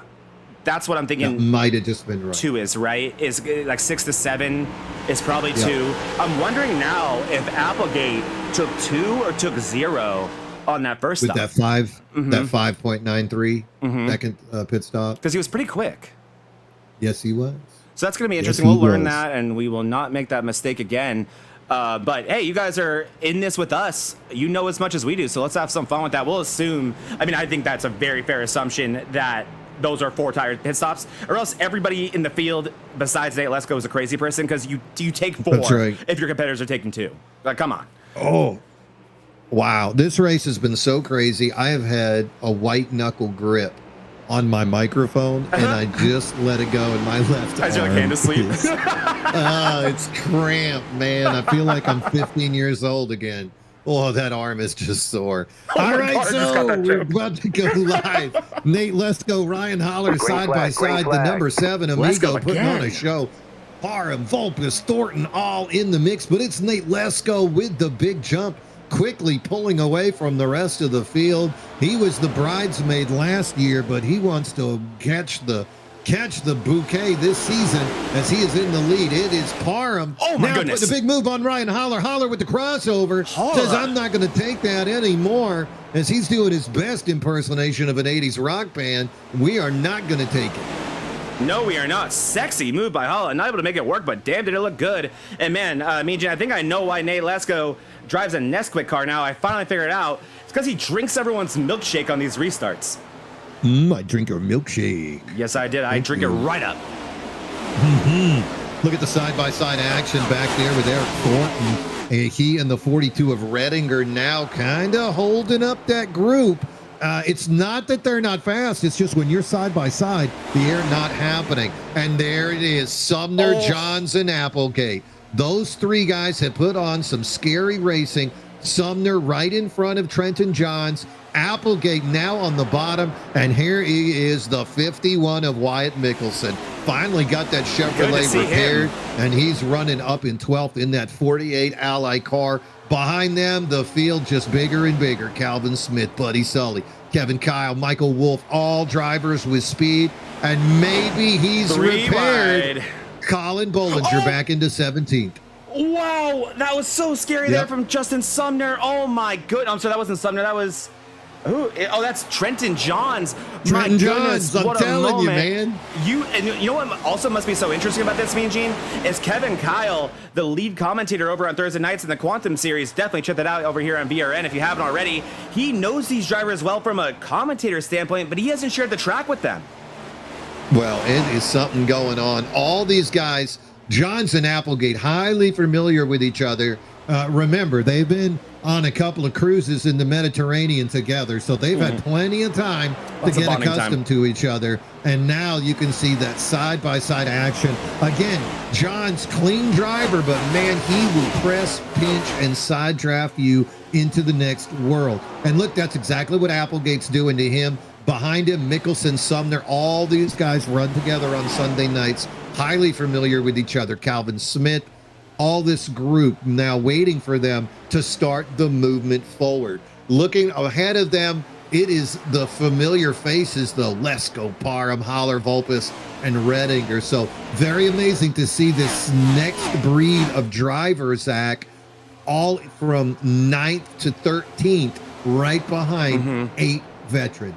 And what's so interesting to me and Gene is you know their history far better than I do. I'm not very familiar with Grant Applegate's history or these history amongst each other with these drivers, but man, is it showing here, and man, are they costing each other time and track position by racing each other so hard. I mean, you'd swear that this broadcast is sponsored by one of these drivers because we can't take our eyes off of them because they're racing the absolute crap out of each other and they're putting on a show, but what that doesn't do is put down fast lap times. No, it does not, but it definitely gives you position and it gives you clout. Yeah, it does. It gives you clout and bragging rights, which is more important.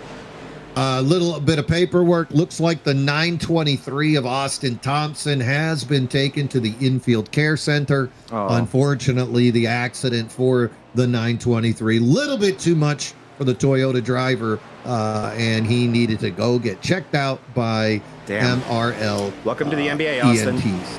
Yes, they got him good.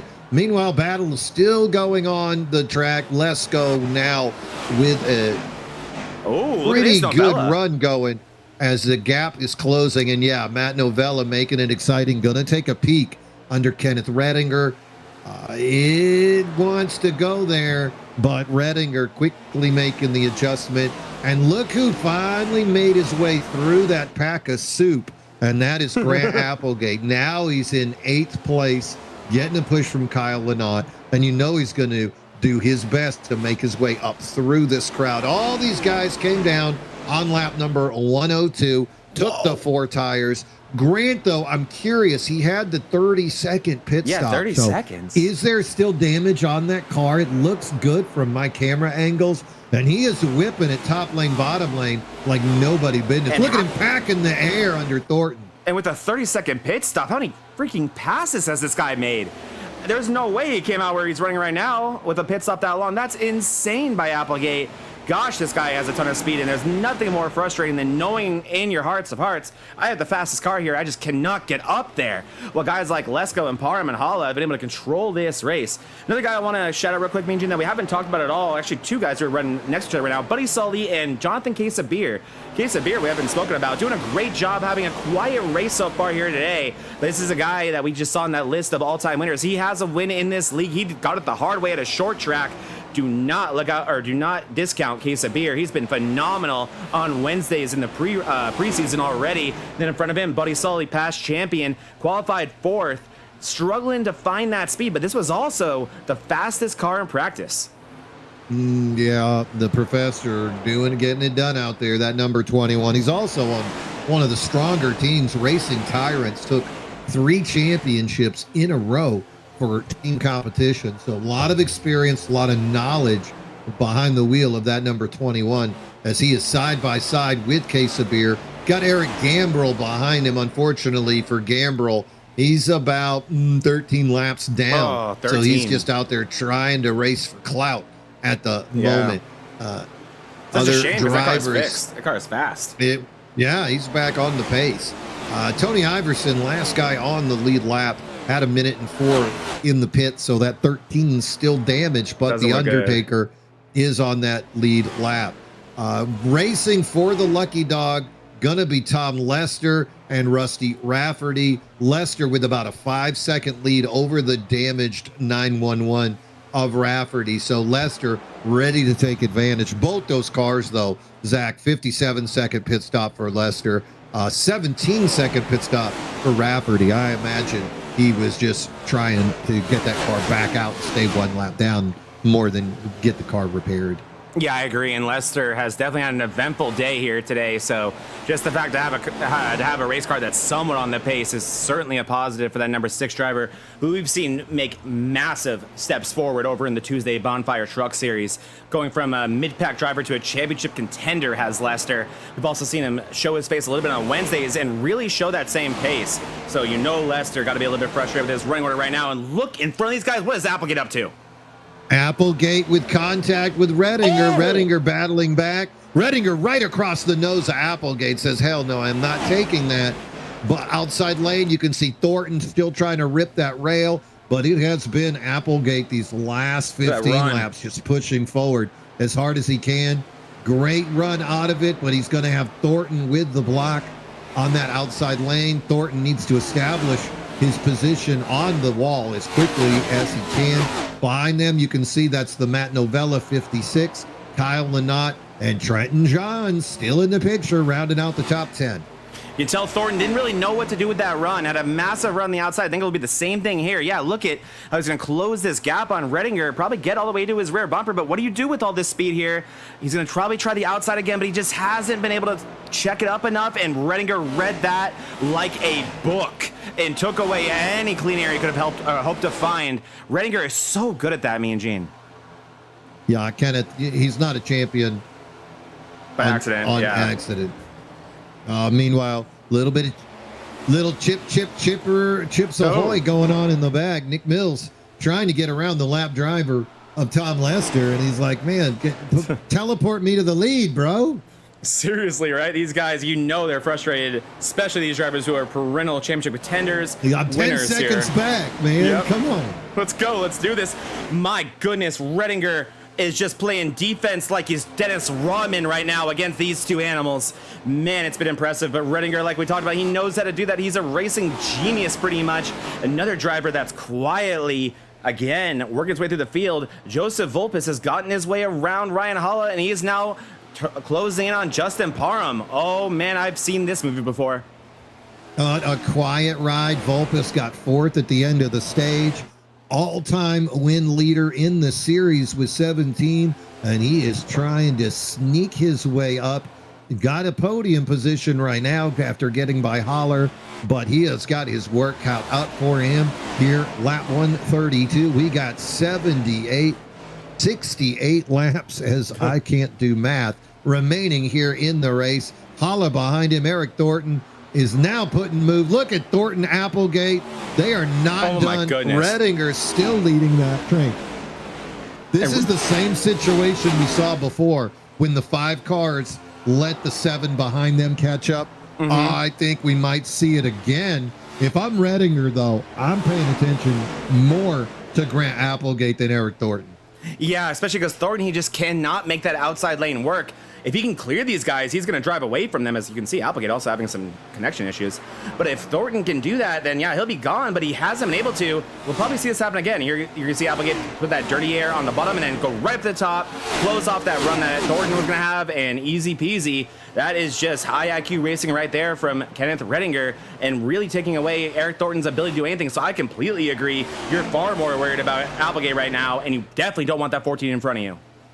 No, and there it is now. He's down on the base, getting the push from Thornton. Thornton giving the push to Redinger, and that should let Redinger. There he goes. He cuts it right back down. He gets it again. No, he's touching, and Applegate, he's still taking him out into the wall. Big contact. Back down. Oh, and he's going to make contact with the cars behind him. We are somehow green. We are somehow green, Mean Gene. Unbelievable. That's Buddy Sully. Oh, and that was Colin Bollinger. Everybody off pace there.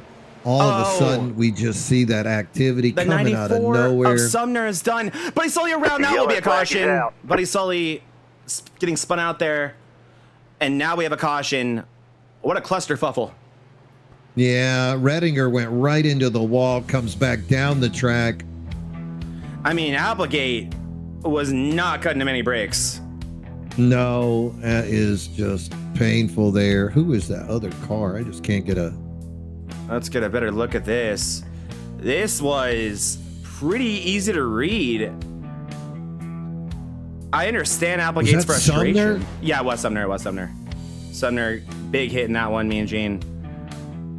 Oh, I don't... I'm a big fan of Grant Applegate, but I don't understand that one bit, me and Gene. Oh, I do. I can't pass you, so guess what? Yeah, you're right. Got him. Here's the thing that, okay, again, I'm lucky enough to have raced Redinger for a lot of wins, normally second places in my case, but I can tell you right now the most frustrating thing about racing Redinger is he loves to cut off your nose. It's one of his best defensive maneuvers, and he's really good at it. That's not what happened here. He's in front of him. That lane isn't there, and nor does Grant really go for it. He just drives through him. Yeah, he's tired of getting blocked. Yeah. That's the thing. And he absolutely had an opportunity to back out of it, and he chose he was against that. Yeah. I think he was done. I mean, what did you expect him to do? He had nowhere else he could go. Applegate's like, I got places to go. I got people to see. And I know you're in front of me, but you got to go, man. You just got to go. And then who does ready to clip right here? That's Sumner. That's Sumner. Yes, it is. That is just too bad. And then Sumner was having a good day as well. Buddy Sully somehow is going to get involved in this. There's Sully. He's checking up there. I think he's expecting a caution. And he just gets run over. And then keep your eye on Sully here, Mean Gene. Watch this. I'm going to go to real time here so you can see just how big this hit was. I don't think Bollinger was expecting this. And Bollinger going to run out of space right here. Massive hit into the wall for Bollinger. Oh, no. Colin has done so much work trying to get that car repaired. Sully tries the pit, not able to. And up onto the track. And I believe, I'm not sure who that was. He hit that second time. It's that blue car there. Blue, There's a lot of those. I apologize to that driver. Is it Mills that he got a hand? Because my Mills data is in a hates pink me as car. well. Okay. Well, we'll probably figure that out as we see who's in this field now, as these drivers will likely pit here, is my guess. Yeah, looks like most of them did. 4 tires for everybody. Well, was it Lester? Mm-mm. He's purple. Yeah. Was it Clausen? Farmer? No, Farmer would still be talking if it was him. Yeah, Farmer would be like, oh, what'd you expect me to do? All right, so up front, it is Parham and Lesko on that front row. Everybody coming down here on lap number 137 to get much needed fuel and tires. There is going to be 62 laps remaining in this race, so I expect one more green flag pit stop Me too. in the future for us to get this thing done. And when do you do Parham it? and Lesko. Yes. I cut it in half. Me right? too. Me too. Especially based, like, we're running out of cars in the lead lap. The racing should keyword more orderly. Caution should be less abundant to where you can make a move like that. But man, being trapped a lap down would be a death curse here. Now, you might be wondering who took damage and who got away with it. Well, Jay Stinson, top 13 cars all just came in and got 4 tires. Then Jay Stinson, 1 minute and 7 in the pit. Grant Applegate, 47 seconds. Michael Wolf, 16th, 1 minute and 10. Dakota Bly, how about this? He's in 17th, but he came in for 4.83 seconds. My goodness. No, well, what he did was he came in one more time to take a splash and go. So Bly came in on 137, got the 4 tires, came back in on 138 for a little splash. All right, away we go. Oh, we got a wreck. Parham is spun immediately by Vulpis.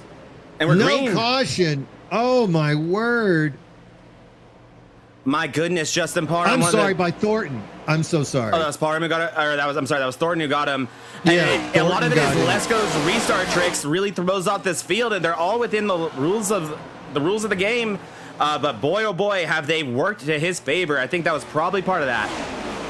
Wow, I'm going to take Joe Vulpis on the inside ended up making contact with Parham. I am trying to look at the front end of Vulpis and see if I can see that damage, because he really rubbed that front end hard. He looks okay to me, but yeah, definitely doesn't tell us what he's feeling in that race car. As you see, Thornton and Novella going hard for second place here. Lesko already almost up to a 1 second lead here, as Applegate, who was in that caution, he spent nearly a minute in the pits, is already up to 10th. Yeah, we're going to see what he can do. We know he's fast in a broken car. I think Vulpis is clearly off the pace, though. He's got Calvin Smith running right up his nose, and he just cannot get it going. Behind him, you can see Hollar, case of beer. Here comes Grant Applegate on the outside. Oh. We're going to go 3 wide. Mickelson is on the inside right there of case of beer.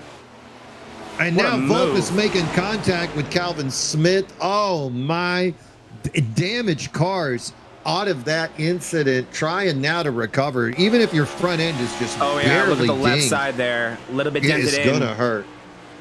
This is the head-on view of Vulpis' car, and you can see that left side fender a tiny bit dented in, and anything at a fast track like Charlotte is going to affect you pretty significantly, and you're seeing that here as Grant Applegate working on his inside, and look at that, Mean Gene. It's really, really hurting him in the corners. Yeah, Vulpis now getting ate up. Grant Applegate just came on the radio and told Vulpis, quit your fuel saving. And Vulpis is like, I'm damaged, bro.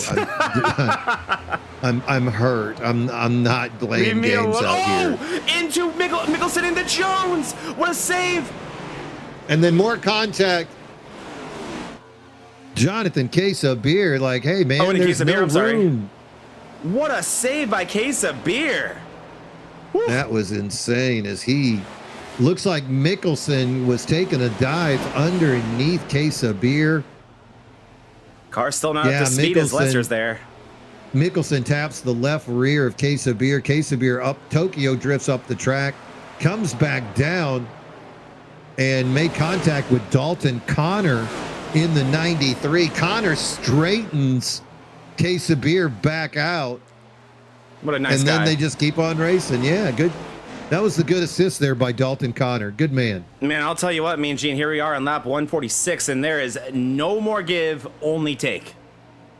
Take it, take it, take it. Munchy, munchy, munchy. Nate Lesko loves what he's seeing.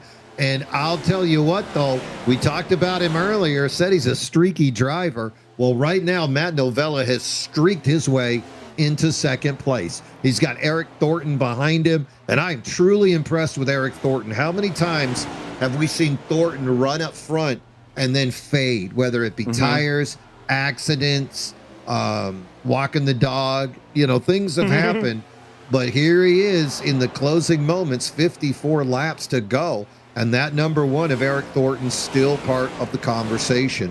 Kyle Lynott behind him. And then look at this top rookie right now, Calvin Smith. He's got that Valvoline 903 running in fifth, looking good. He has been in some incidents, but that last pit stop, he just did 4 tires and go. So I'm imagining that Chevrolet is back in tip-top shape.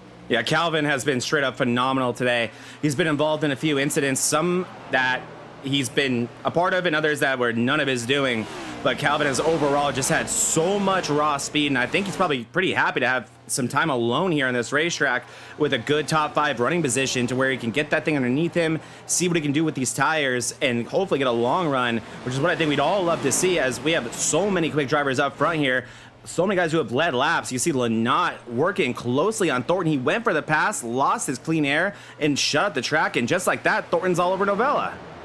A little bit of a paperwork here. It looks like Bill Beltram, the driver of the 33 Chevrolet, has called it a day. He is off to the infield care center. Hope everything is okay with Bill, driver of the 33, going to get checked out by the EMTs. Now, we talked about how excited that perhaps Calvin Smith was to be left alone, but it's not going to be left alone for long, because he's got Grant Applegate and Ryan Hollar chasing him down. That will be 6th and 7th place. Wyatt Mickelson running in 8th. Behind him, Trenton Johns, and then the lifesaver, Dalton Connor. He's got that number 93 Chevrolet up here into the top 10. Joe Vulpis doing damage control behind him in 11th, but that 98 is suffering from that contact that he had with Parham on that restart after Parham and Thornton made that contact. Thornton's still looking fine, running great laps out there, but Joe Vulpis is suffering. Now, we're watching that battle right now with Matt Novella. This is for 2nd, 3rd, and 4th as Thornton and Lynott continuing to lay down some of the fastest laps on the track. 30.46 last time around Charlotte. Matt Novella was the quickest. Next time, though, Grant Applegate, 30.47. So this little group right here, Novella back to Applegate, all closing in slowly. But let's not be deterred.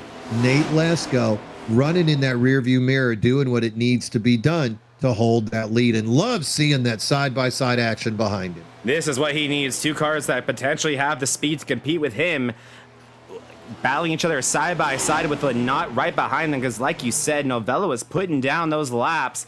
And one thing with Matt, if he's putting down laps early in a run against you, that is not a good sign, because he does not get any slower. He is one of the best long run drivers I have ever seen. Definitely one of the best in this league right here. But Novella right now going to give that second place to Thornton, settle back in on the inside lane. We'll see if this thing stays green. One, when these guys decide to pit, and two, if that comes back to Novella. Going to be super interesting. Oh no, Jonathan Case of Beer packet loss. Oh, God, that's been happening a lot with Case of Beer lately. Been racing with him on Wednesdays. Had some similar situations. That is so unfortunate to see. He was having a really good, quiet day, hanging out around the top 10. I think he had a top 10 in the cards here today, if not a top 5. Yep. All of a sudden finds himself victimized by the iRacing foolishness. Yeah. And off he goes to purgatory. Lesko, Thornton, and Novella all still running into that top 3. You can see Kyle Lynott and Calvin Smith, but boy, that gap between Calvin Smith and Grant Applegate, it's back and forth. They're taking turns being the fastest guys on the track. Behind them, Ryan Hollar and Wyatt Mickelson, the teammates. If any two guys were just going to play at single file, I would guess it was going to be these two. As teammates for years, they know what it takes to close the gap, and they're going to play here kitty kitty with those boys in front of them. Trenton Johns also having a great day in his inaugural MRL appearance here. He's got that Monster Energy Toyota running up in the 9th spot, and then Dalton Connor rounding out your top 10. This thing's starting to get spread out pretty good. Zach, I don't know what the possibility for a 2-car collision is, but you and I both know as these tires wear out, boy, it will get tight, and you can easily go down to that infield quick. Yeah, but we've also seen how much it takes to bring on a caution here at Charlotte. Anything that happens underneath that yellow line you see right there is not going to be a caution. So these drivers got to be wary of that as well, because like you said, there's a lot of single file racing going on here, and if the incident that does happen doesn't happen in a certain portion of the track, that could spell disaster for certain drivers in this field. Ryan Hollar, one that's interesting me there right now, down to 7th. He was running in 3rd not too long ago.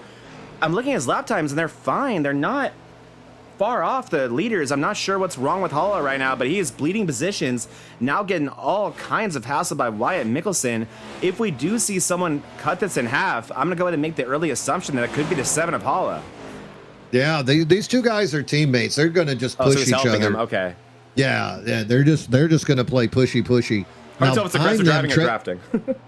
Trenton Johns directly behind them, also a guy that they race with on Sunday nights. So I will be very curious to see if Johns wants to play this safe, just push and help them close the gap, or if he's just saying that's 2 more positions that I might be able to take advantage of. So we'll monitor that as those two guys get a little bit closer together. Now, Thornton and Novella, they've done a really good job of playing follow the lead. Oh, somebody just went in the pits way too fast. What was that? Tom Lester looks like potential. There he is. Lester into the pits. Yeah, he went in hot, buddy. Oh, boy. So we may see him.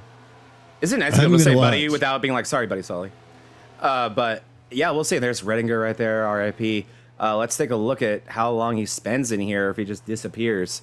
But Lester going to put 2 tires on there, and we'll see. He's going to go a lap down, as you can see. That's just how quickly that happens and why it's so scary to pit this early. And this is also far too early, in my opinion, me and Gene. Oh, he's rolling. That was a hell of a good pit stop. Okay, it wasn't too fast. Like we always say, monster.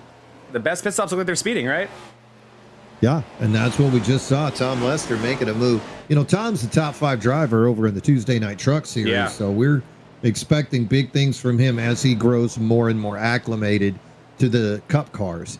But he is going to go a lap down in this cycle until other people make that call. Nate Lesko still with that 0.8 of a second lead, but you can see Thornton and Novella about 0.2 of a second faster that last lap. Applegate and Wyatt Mickelson also just showing amazing speed. Mickelson finally giving up on Hollar. He makes the pass. The 51 just zips around him, and now Hollar has fallen back into the clutches of Trenton John. Trenton trying to give him a little bit of a push, but I would imagine Johns is under the same idea that I'm sorry, I'd love to help you, but we're racing for something a little bit further up. Ryan doing a good job of fighting him, though. Ryan is, I'm wondering if there's damage or something. He's consistently about 1 or 2 tenths off where he should be, where he's been all race, but I'm thinking what's costing him the significant time is mistakes are piling up. He's getting loose places, and that's costing him. There it is right there as he gets into the wall on the exit of 4. That pretty much confirms my assumption right there, Mean Gene, that Hollar is making mistakes that are costing him more time than just dialing it back with whatever situation he has. I'm guessing there's some damage on that car that we can't quite see right now that's costing him comfortability in that car. Hopefully he can get it fixed, but I'm sure what he's praying for right now is a caution so he can get that fixed under the yellow flag where he'll have more time and not lose multiple laps doing it. So unfortunate, though. Hollar has been so lights out fast today, and he deserved the chance of this win. Well, if we get one, we'll find out. We're on lap number 164, 37 laps remaining here at Charlotte. This is the opener for Monday Night Mayhem, regular season number 7. Now, driver, let's take a little peek at. How about the 14th position? Let's take a look at the number 900. Oh, wait. Sorry, Mean Gene. Before we do that, I just figured out why Ryan Hall is slow. He's saving fuel. Is he doing the thing? He's saving fuel. Doing the thing? He's trying to not pit again. Watch. Here we go into 1. It's going to be right about here. Yep. Clutch. Still in the clutch. Still. There's the throttle. Nearly, I'd say actually at least 50% in the corner. That's aggressive fuel saving. What's he trying to do here? That is 63 laps. Wow. Well, he's going to be sad if that don't work, and he's going to be glad if it does. Okay, so I apologize. Let's go to 14th here and take a look at Dakota. Yeah. Dakota Blind. Now, this is a guy we see Thursday nights here on the Vortex Racing Network. Dakota running a Cup League along with Cody Dorsey over there on Thursdays here on the VRN. So good to see Dakota making that jump over here to the a little bit higher I rating for the Monday night series. So Dakota taking a step up, but right now running that 14th place, having a great day, rocking that number 900. So we'll see what number he does choose when he gets rid of it. And he's closing in on Joe Vulpis. Vulpis having a little bit of difficulty with that. So good run here by Dakota today. All right, pits are opening up. I'm hearing Grant Applegate make that call. It's time for him to come down into the pits. Here it comes. Let's hope this goes better than the first time he tried this under green. Very well executed there by Grant. Grant going to try the undercut, and we've talked a lot about this today, Mean Gene. Grant's been the driver, probably him and Calvin have been the two that have been able to go high early and not really pay the price the way other drivers have had to. Really have something figured out on how to save those tires. So I'm not surprised to see Applegate being aggressive here. And like we've also talked about, we all know that Applegate has to feel like, when you put this thing on the pole, that he has the fastest race car in this field. And the best way to make sure that you can prove that to yourself is just by any means necessary, get this thing up front. Hey, let me ask you a question. Go to Nate Lesko for a second. Did Eric Gable just repass him? That guy is 14 laps down and just passed you back. I saw him pass him. Yeah. You were 0.2 of a second slower that last lap than the previous lap. Yeah. Shades of Carson Hocevar and Corey Heim here. Wow, that's not going to earn you any we're not allowed friends. to say that. Oh, we're not. Joe said don't say Heim. Oh, Heim. Yeah, we can't. It's not that time. Oh, it's always Heim time, baby. But all right, man, so and look Calvin at it, Smith. Oh, this would make me so angry, Mean Gene. This would make me so freaking angry. And Nate's just too nice of a guy to send him. He's just like, all right, I'll kill my tires up here. You do you. This is why Nate's bald. He had hair until he met Eric Gramble. Yep, and he's losing a 1/10 of a second every lap. Oh, I love it. And it's happening. Trenton Johns has met Tony Iverson. They're talking. They are talking. Oh, wait, where are they? Let's get to those guys. Iverson's actually been having a decent recovery today, but it looks like he's already brought down in the pits. Early, yes, he has. I'll try to put the camera on there. Wait, there's Iverson. Yeah, well, Trenton zipped by him, and I got to go back and look. I'll go back to the lead. Oh, God. Look at this, Mean Gene. Look at the screen. Oh, Thornton, poor Nate Lesko. Bollinger. As Gambrel's like, I got to go, guys. I'm 12 laps down. I could win this race. Does he know that he mathematically cannot get back in the lead lap in this race?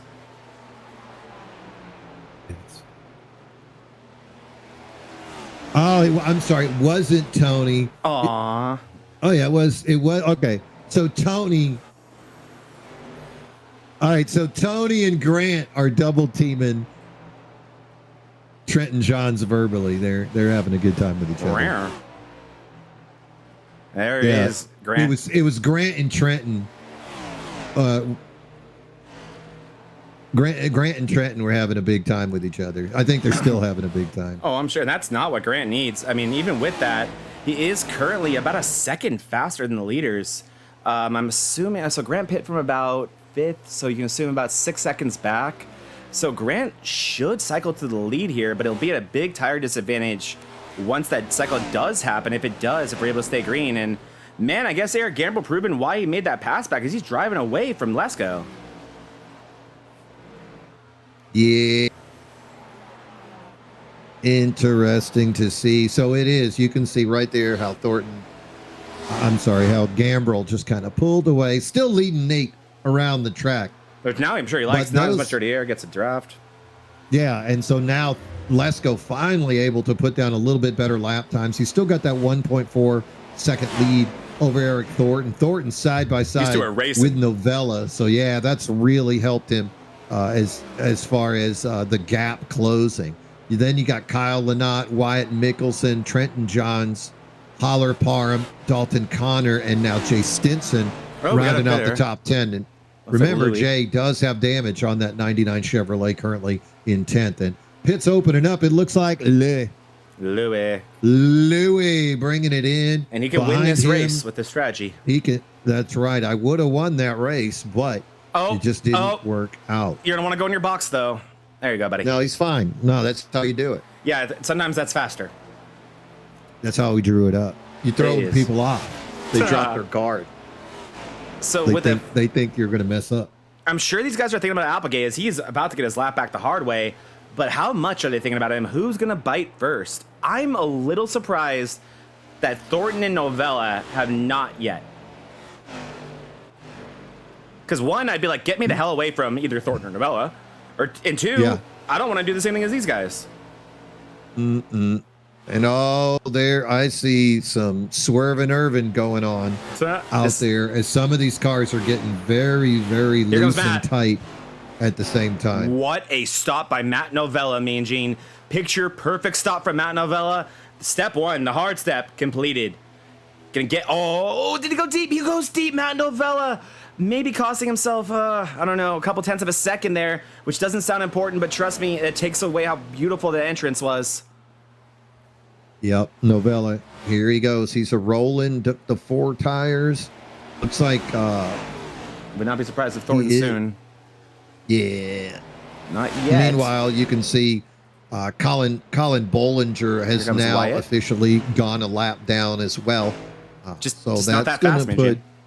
Yeah, that damaged car just not having a good day. Oh, I meant raw speed. As Wyatt Mickelson going to bring it down. Wyatt Mickelson, someone that broke our hearts last season. We thought he had a chance at the championship. Went part-time. Hopefully we get him full-time this year. Picking up where he left off. Doing a great job here, even amongst this super stacked field. Really surprised to see Thornton still out here, to be honest, Mean Gene. Really surprised. Yeah, he is making it happen. It's as long as he's got the position, I think that's what he's thinking, is there might be some kind of incident. Nate Lesko. Mean Gene, look who's back on the track in front of Applegate. Thornton and Lesko both making the call at the same time. Okay. And this might be something to watch. Look who's back on the track in front of Grant Applegate.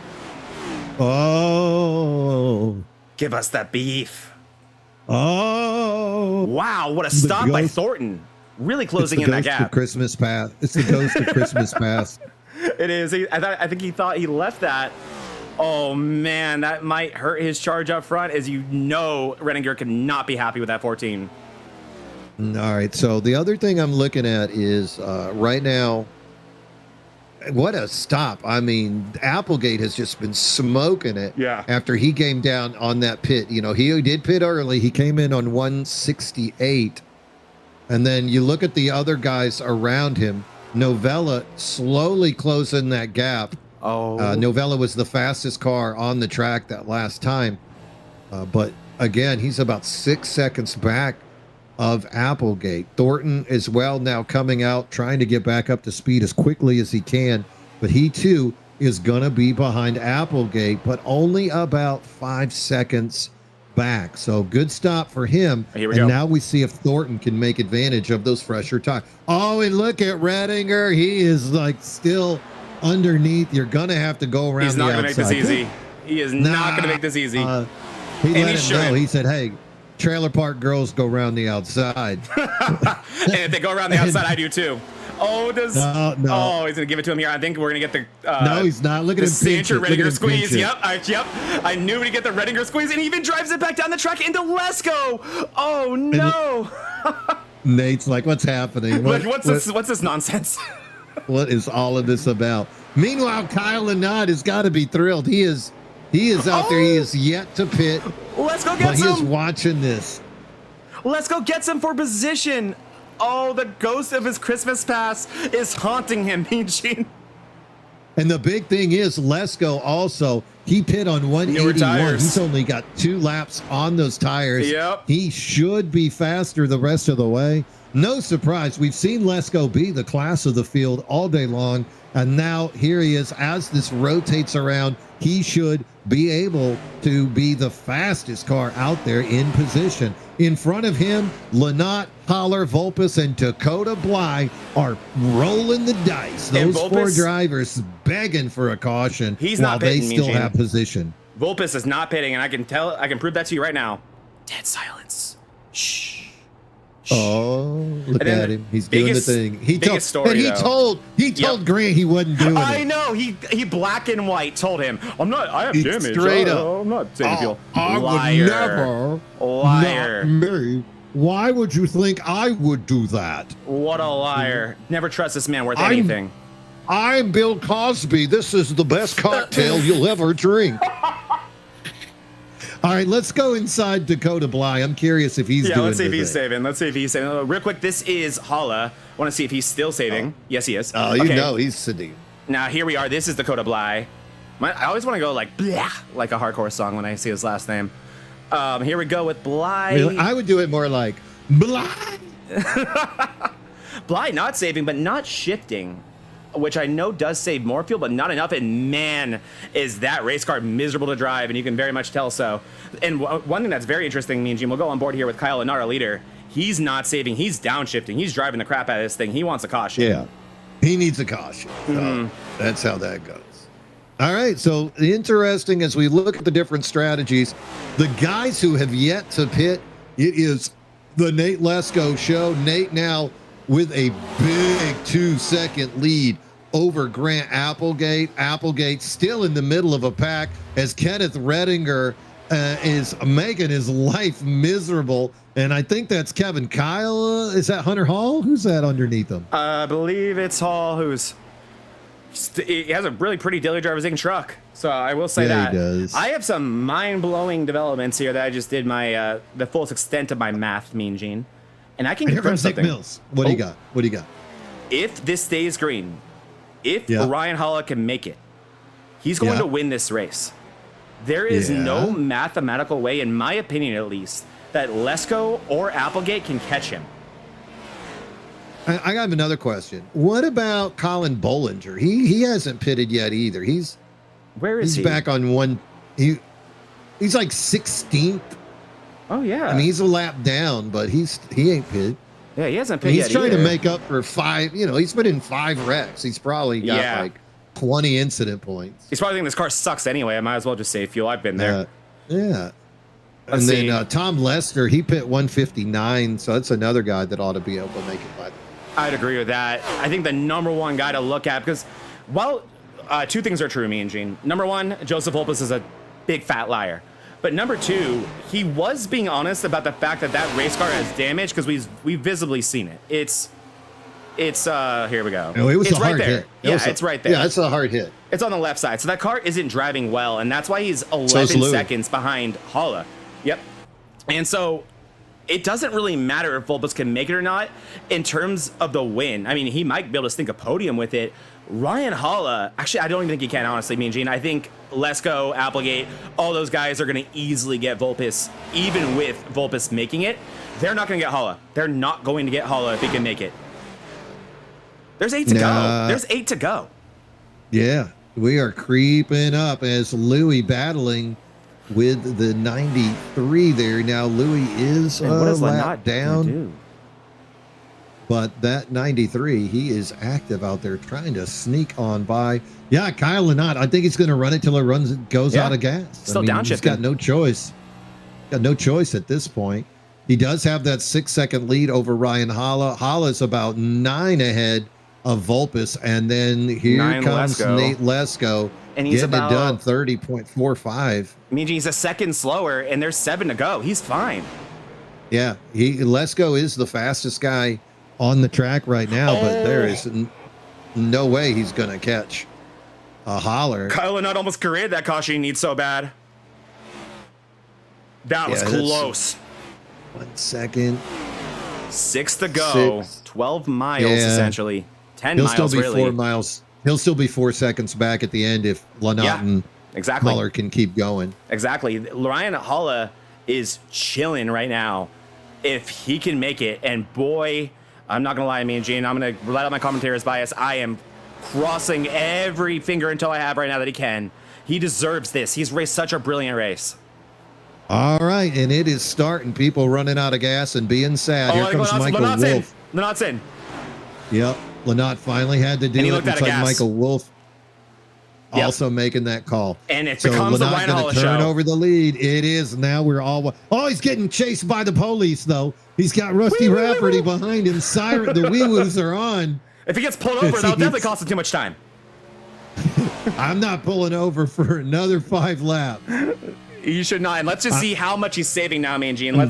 Let's see this. Here we go. I'll let you know. I'm looking for a safe spot, officer. I'm looking for a safe spot to pull over. I'll find it in 5 laps. Mm-hmm.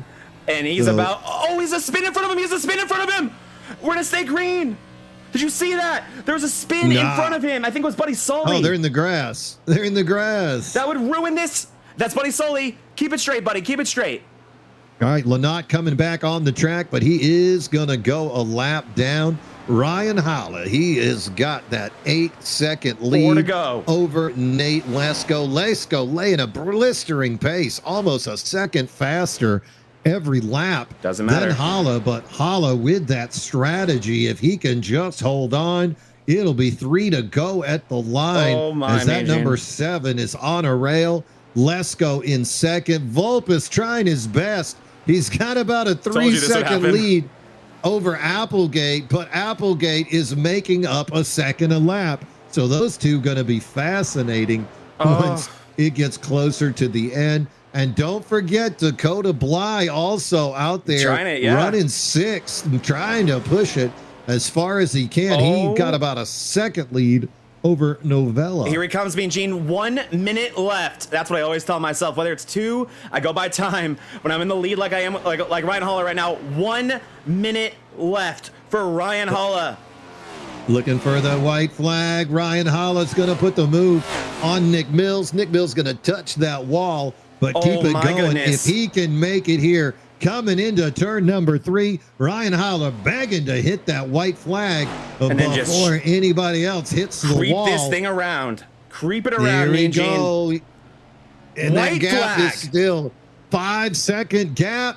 This is it for Ryan Hollar. Just keep it on the track. Oh no, he's blinking as much as Van Damme in Bloodsport when he got the sand thrown in his face. He's in the wall. Ryan, keep it together. He is 2 turns away. All he has to do is coast this thing. He has more than enough time.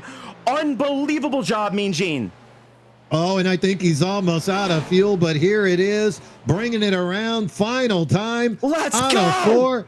Flagman waving. Ryan Hollar's gonna win here at Charlotte. What a win by the 7 of Hollar. What a come out party by Ryan Hollar. He was fast all race, and he was fast enough to have the strategy, and we didn't know what the hell was going on. We thought something was wrong with that 7, but no, he was just on it before everyone else was. Oh my goodness, he made that last 63 laps.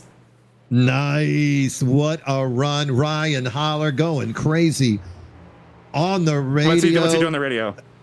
Yeah, he's giving the old LFG, looking for group. I cannot wait for this interview. He's giving it the old looking for group, and let's see if he's got enough.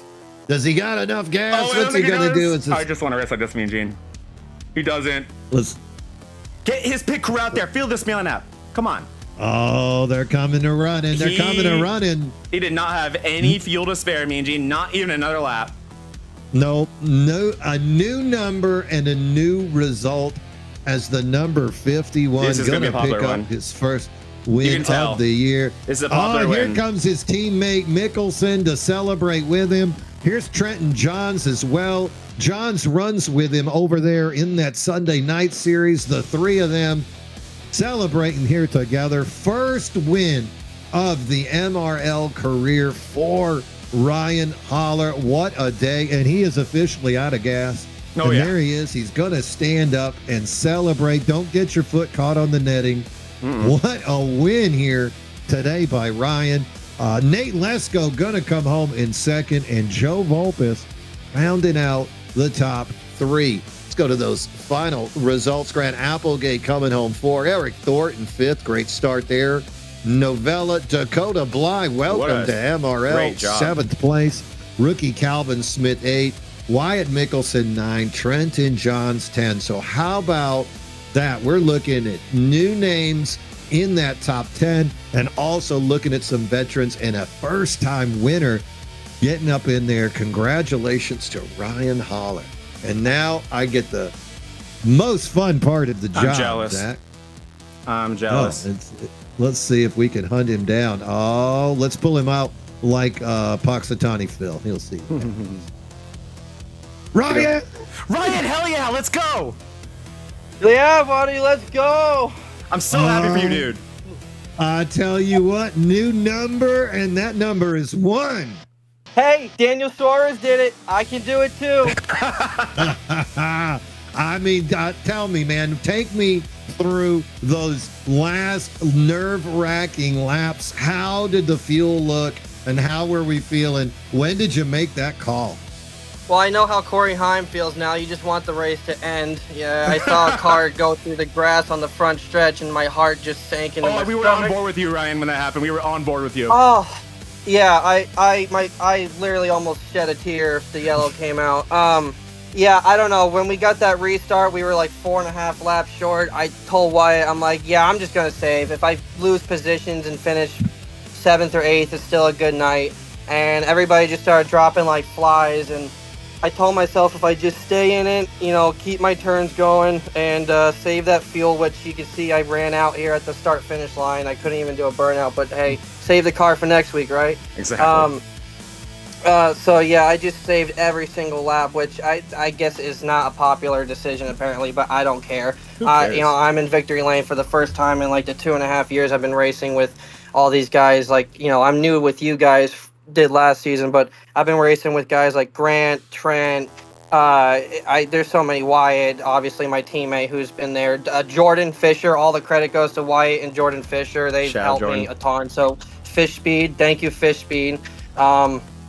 And, you know, thank you to my family, Wyatt a ton. He's always there to help support me. Trent, you know, Logan, Michael. There's tons of people to thank. I can thank all of them here, but I'll be for 20 minutes if I was.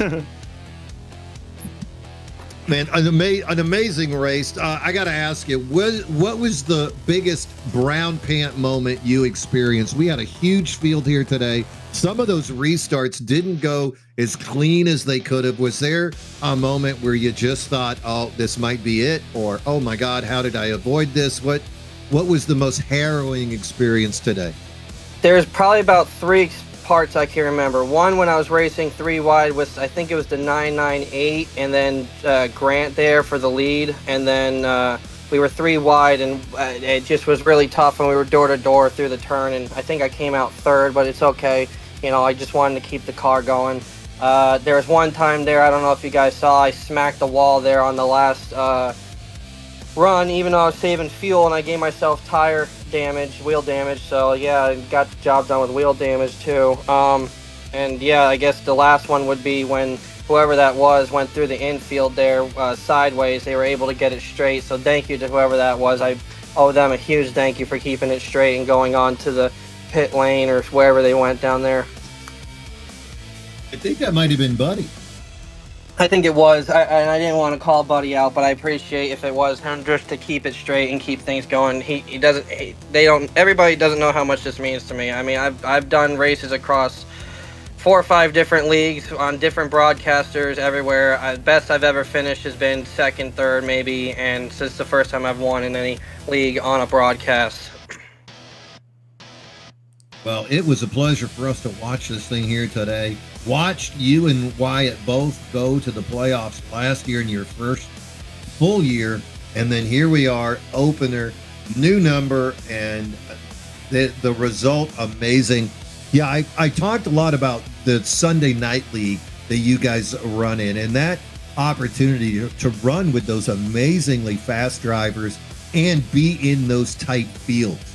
That experience right there in the off season definitely showed here today, and it was just a pleasure to be part of this and watch that first win. Zach?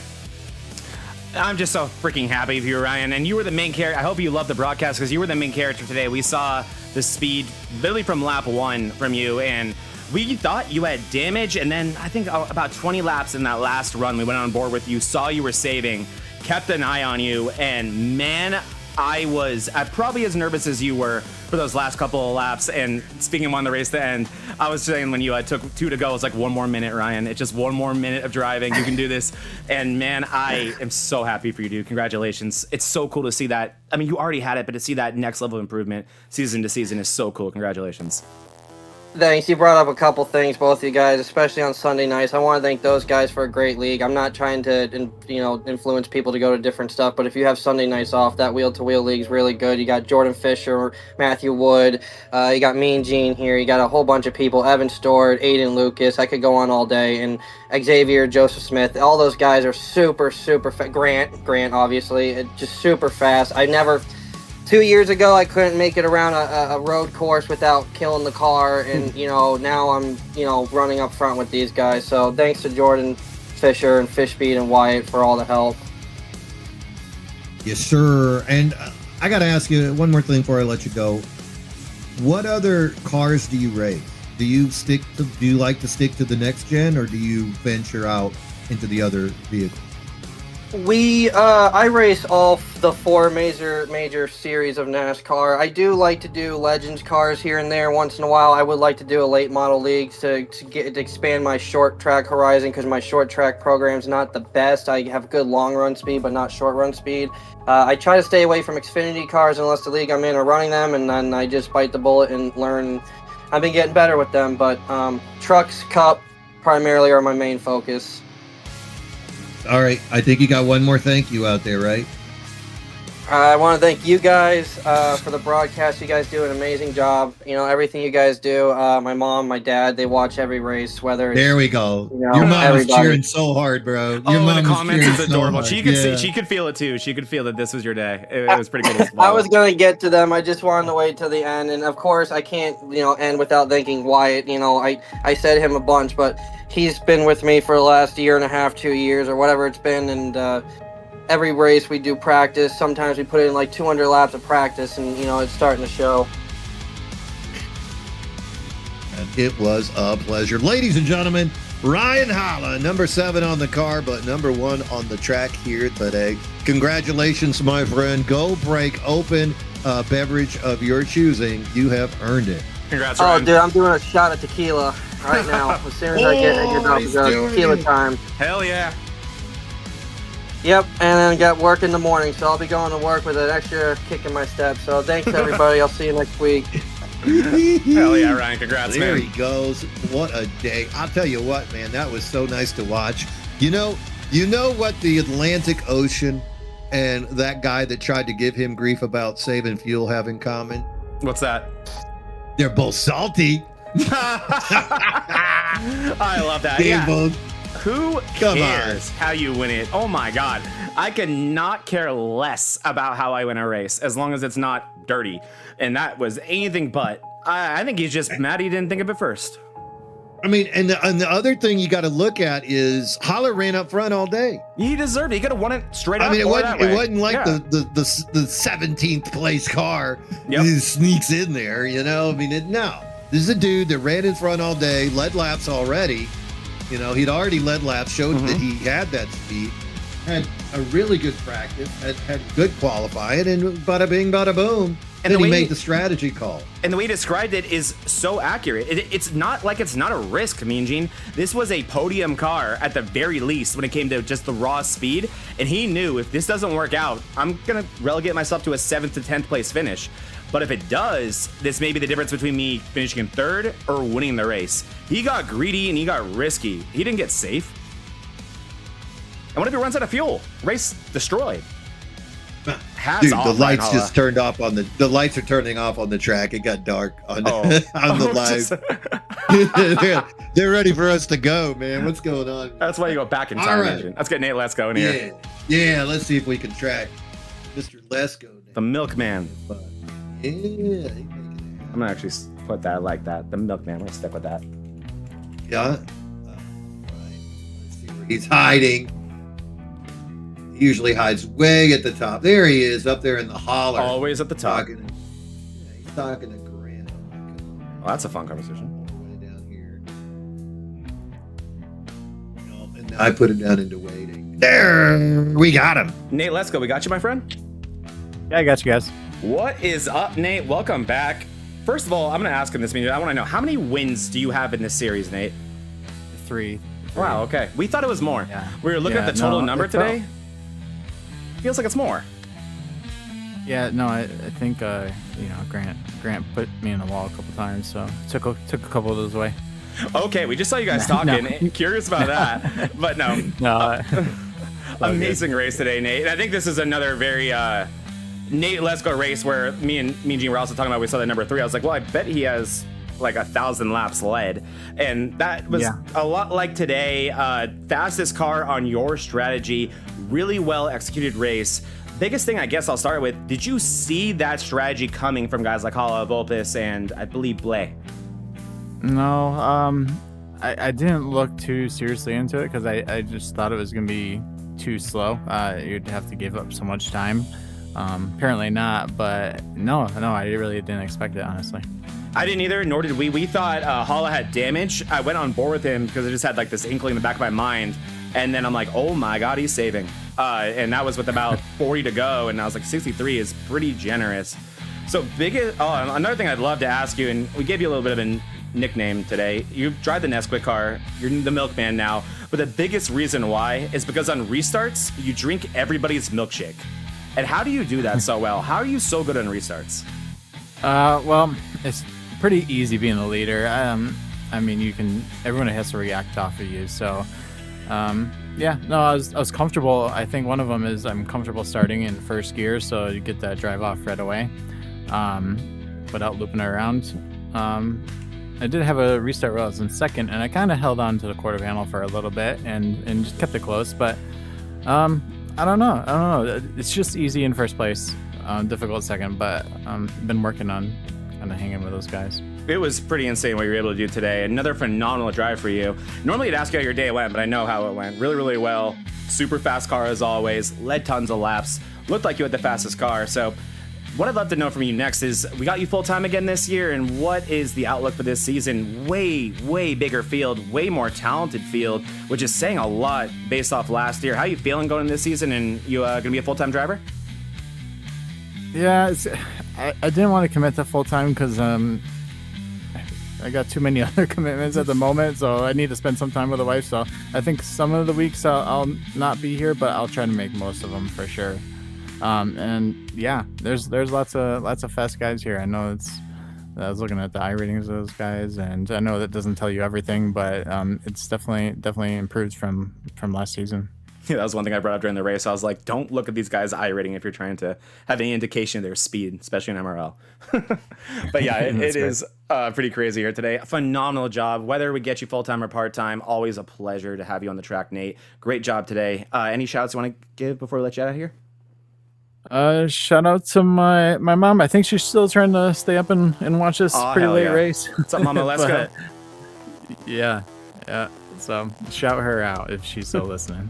Love that. Thank you so much, Nate. Great drive today, man, and I hope to talk to you next week. All right, sounds good. Yeah. Good work, buddy. Yeah, long race for him. I mean, he fought through that thing. 12 incident points. He got battered. Yeah, he got battered around and still ended getting that car back up into that second place position. So he really earned that thing. And on top of that, of course, he led 103 laps. He led no big deal. Yeah, he led half the race. Amount of laps. Yeah, let's just lead half the race, get beat up, get wrecked, go to the back of the field, and then just come right back to the front. Not a problem. Well, yeah, I agree. And this next guy, me and Gene, I don't want any questions not related to how much of a liar he is. No. Let's go. No saying I'm timing. There's the screen right there. What did you already put? Like, no, yep. Take it down. Don't do it. If he says he's not, I'm replacing that with time. Oh, Joe Vulpis, are you there? Yeah, you got me. Oh, I tell you what, man, that was amazing. You got a little bit of damage on that car on that reset. How high was the concern when you saw Parham just kind of come across your hood after his contact with Thornton? Yeah, that was really disappointing. That was like, I was so excited for that restart, and I felt like saving fuel wasn't going to be an option to give up all the track position. And I really felt like I had something for Lesko there when I was working my way through the field. Once the lights flipped on the car, I don't know, something hooked up with the car really good for me. And I really started climbing through the field, and I got my way up behind Nate, and I'm like, okay, if I could just get with Nate into 1 and 2, then I can battle him out for this thing. And then Parham, I don't know what happened on the outside. All I know is I saw a car horizontal in front of me, and the next thing I know is, you got front end damage. It's like, okay, well, let's see what I can do. And then I ended up losing, like, I don't know, 10 spots trying to drive the car with damage. So I was like, okay, well, I guess I have no choice but to try and save fuel, because no choice. I'm going to be I mean, I gave up 10 spots trying to drive the car with whatever was wrong with it there. I really didn't want to race that way, but I got boxed in by that restart there with the damage, which sucked. I really felt like I had a good car to race Nate for it. That wouldn't have mattered in the end, because Hollar was able to save fuel too, I guess, and made it. So it wouldn't have mattered for the race win, but I really wanted a chance to race Nate heads up there at the end, and the damage was just too much. I don't know how I saved enough fuel, because I drove the car really hard to try and keep my track position for a few laps, and it was like 7 laps short, so I have no idea how I saved that. That's an absolute miracle that I've finished third and saved enough fuel, to be honest with you. I honestly thought I was gonna run out. I was really hoping for a caution. Like, I saw everybody pit, like a good amount of them. Like, I was up to like 8th or something, and I'm like, okay, if we have a caution right now, maybe we can get this thing fixed and try and battle for the win. It was such a fun race too, and I just wish I could have ran the last 60 laps as hard as I was able to run the first 140. Well, I'll tell you what, even with that damage, managed to make it work there at the end. First podium of the year here in the season opener. Joe, we just got a updated series win list. And I see Mr. Vulpis up there, 17. But you got a pretty big name directly behind you, Colin Bollinger. Grant Applegate, who had 6 wins last year. How many? We still battling for that victory lane, right? Well, yeah. Today the race, I didn't think I had a shot at winning it. When the sun was out, I was in the middle and I was in no man's land. I just was not good in daylight. When that track flipped to the lights went on, I started picking people off. I'm like, okay, maybe I got a top 5. And then we got right around to the stage break, and I started gaining on everybody except for Lesko in front of me. So I'm like, okay, maybe if I can get to second, maybe I can keep up with Lesko. And that was the run. That was the run that I was looking forward to seeing if it would happen or not. Bringing up that stage, great pass on Kenneth there to go from 5th to 4th. Also, as you guys were really racing hard at the end of that stage. I'm going to ask you the same question I ask everybody. What was the biggest brown pant moment of the day for the 98? Well, that's easy. It's the one that that really crossed the hood the entire race. Yeah. I mean, honestly, when I saw that car come across, I'm like, this is not good. Either this is going to be a massive hit, and you only got like a split second to think about it. It's like, okay, this is either going to be a huge hit, going to really damage the car, or it's going to spin me, and then we're all going to wreck through the whole field. If it wasn't for that, the moment that would have been, there was a wreck early. It was like lap 20. I think Tony Iverson and a couple others, they got wadded up on the bottom, and I just floored that thing around the outside of it and got my car as far away from it as possible. So that would be my honorable mention. You gotta love those. Needed two pairs of drawers. Zack, what you got for the guy? I mean, he answered my questions. He had no choice. He didn't know, Mean Gene. He's not a liar. We had a. Oh yeah. Shades Not gonna save fuel. I'm not saving. I have damage. Yeah. Yeah. I mean, I will be very, very honest about it. Did Grant have anything to say about that? I'm curious. I saw you guys talking after. Yeah, about how you're a liar. Well, yeah, he was asking me about it. It's like, well, I had no intentions on saving fuel, but he knew it just as well as I did. The damage that was it. Like, you can go watch those first couple laps, and that thing was not turning. And Ryan Hollar, who I heard that car was clutching it from the start.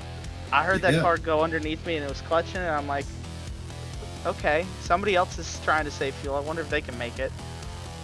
We'll see. And that was the car that ended up making it to win. So that was pretty interesting. I don't know. This damage model's weird. The car's weird sometimes, and I don't know. I just. At least the tires didn't wear off of it. Mm-hmm. No, it was the car drove. The car actually still drove pretty good with the damage. Weirdly enough, it was just slow. Like, you would think, like, if you see where the damage was on the car, I don't know if you're like actually. Oh, we did. It was on the. It's on the outside of the right front, mm-hmm. but the car, like, it didn't mess with the steering. The car just drove slow, like it just didn't have any get up and go. It looked like it didn't want to turn too. It looked like it was ultra tight. Yeah, I mean, when I was trying to save, when I started saving fuel, like I was really like flying it down in there. Mm-hmm. So I probably burnt the right front off trying to. I was so desperate to. I'm like, the only way I'm like at this point, if I'm getting a good finish, it's gonna be doing this. Mm-hmm. And I mean, third, right? That's a good start. I mean, it's third. It's a good start to the season. Yeah, and it's a podium. I'm very excited about the speed that I had in the car, so that, you know, if I'm able to keep up with Nate Lesko at 1.5 miles, like Charlotte with the high tire wear and all that kind of stuff, and have good pace on a long run here, then that kind of makes me feel a little bit more optimistic when we go to some more difficult tracks than even this one. So, and this is a track that I haven't been really good on the long run recently either. So that was very reassuring that I had that good long run pace for as long as I did in the first half of the race. Well, so next week, Auto Club, which is a track we've seen you have great success at. So cannot wait to see that. Anybody you want to give a shout out to here before we let you go? Yeah, shout out to you guys for doing the broadcast. It's always good to have so many live broadcasts now on Vortex Racing Network. Check them all out. You got this one on Mondays, the one on Wednesdays. That one is on the up and coming. Watch that one. That series is at Vegas this week in the Gen 6 car, so that's going to be really fun. Check that one out. Check out Thursdays. Check out yeah, that's what I was going to say. Zach's got to discuss because he's missing Vegas. Mm-hmm. Check out Thursdays as well with the Quantum Contender Series. Actually saw a lot of those guys tonight in the race. So check out all the stuff with Vortex. Of course, shout out to the team, as always. Me, J-Bev, Novella, and Gambrel, the 4 on the team again this season for points purposes. Always great to have the boys out there. And, yeah, shout out to Ricky Mandela as well for letting me rep Animal House Customs. Yes, sir. Ladies and gentlemen, that is Joe Vulpis, third place here tonight. Great run, though, 41 points. So he did get the 7 extra points there for the stage. Good run, Joe. Cannot wait to see you again tomorrow night. Have a great night, brother. Good job, Joe. See you tomorrow. Yep. Great run, great race. I mean, there were some tense moments out there. We saw a little bit of Chip Ahoy coming on the microphone, but overall, considering you had 38 guys, we had 40, but 2 of them didn't quite make it around enough to get the points. But 38 guys making the run today. Really exciting stuff. Yeah, and a really exciting group of racers. Hopefully we can keep, honestly, this exact field, maybe add a few guys like Sean Walton as this series goes on. But what an incredible start to this series. Easily the best we've ever seen. And a lot of times we've seen it in other series where they get a big influx of new drivers and that first race is disgustingly messy. Just unwatchable. We've seen that. I mean, I'm not going to say any names, but we've seen it more often than we haven't. This was a phenomenal race. This was the same type of racing quality you get in a small field. Hats off to all 38, even 40 drivers who signed up for this race. Everyone put on a show and should really be proud of themselves.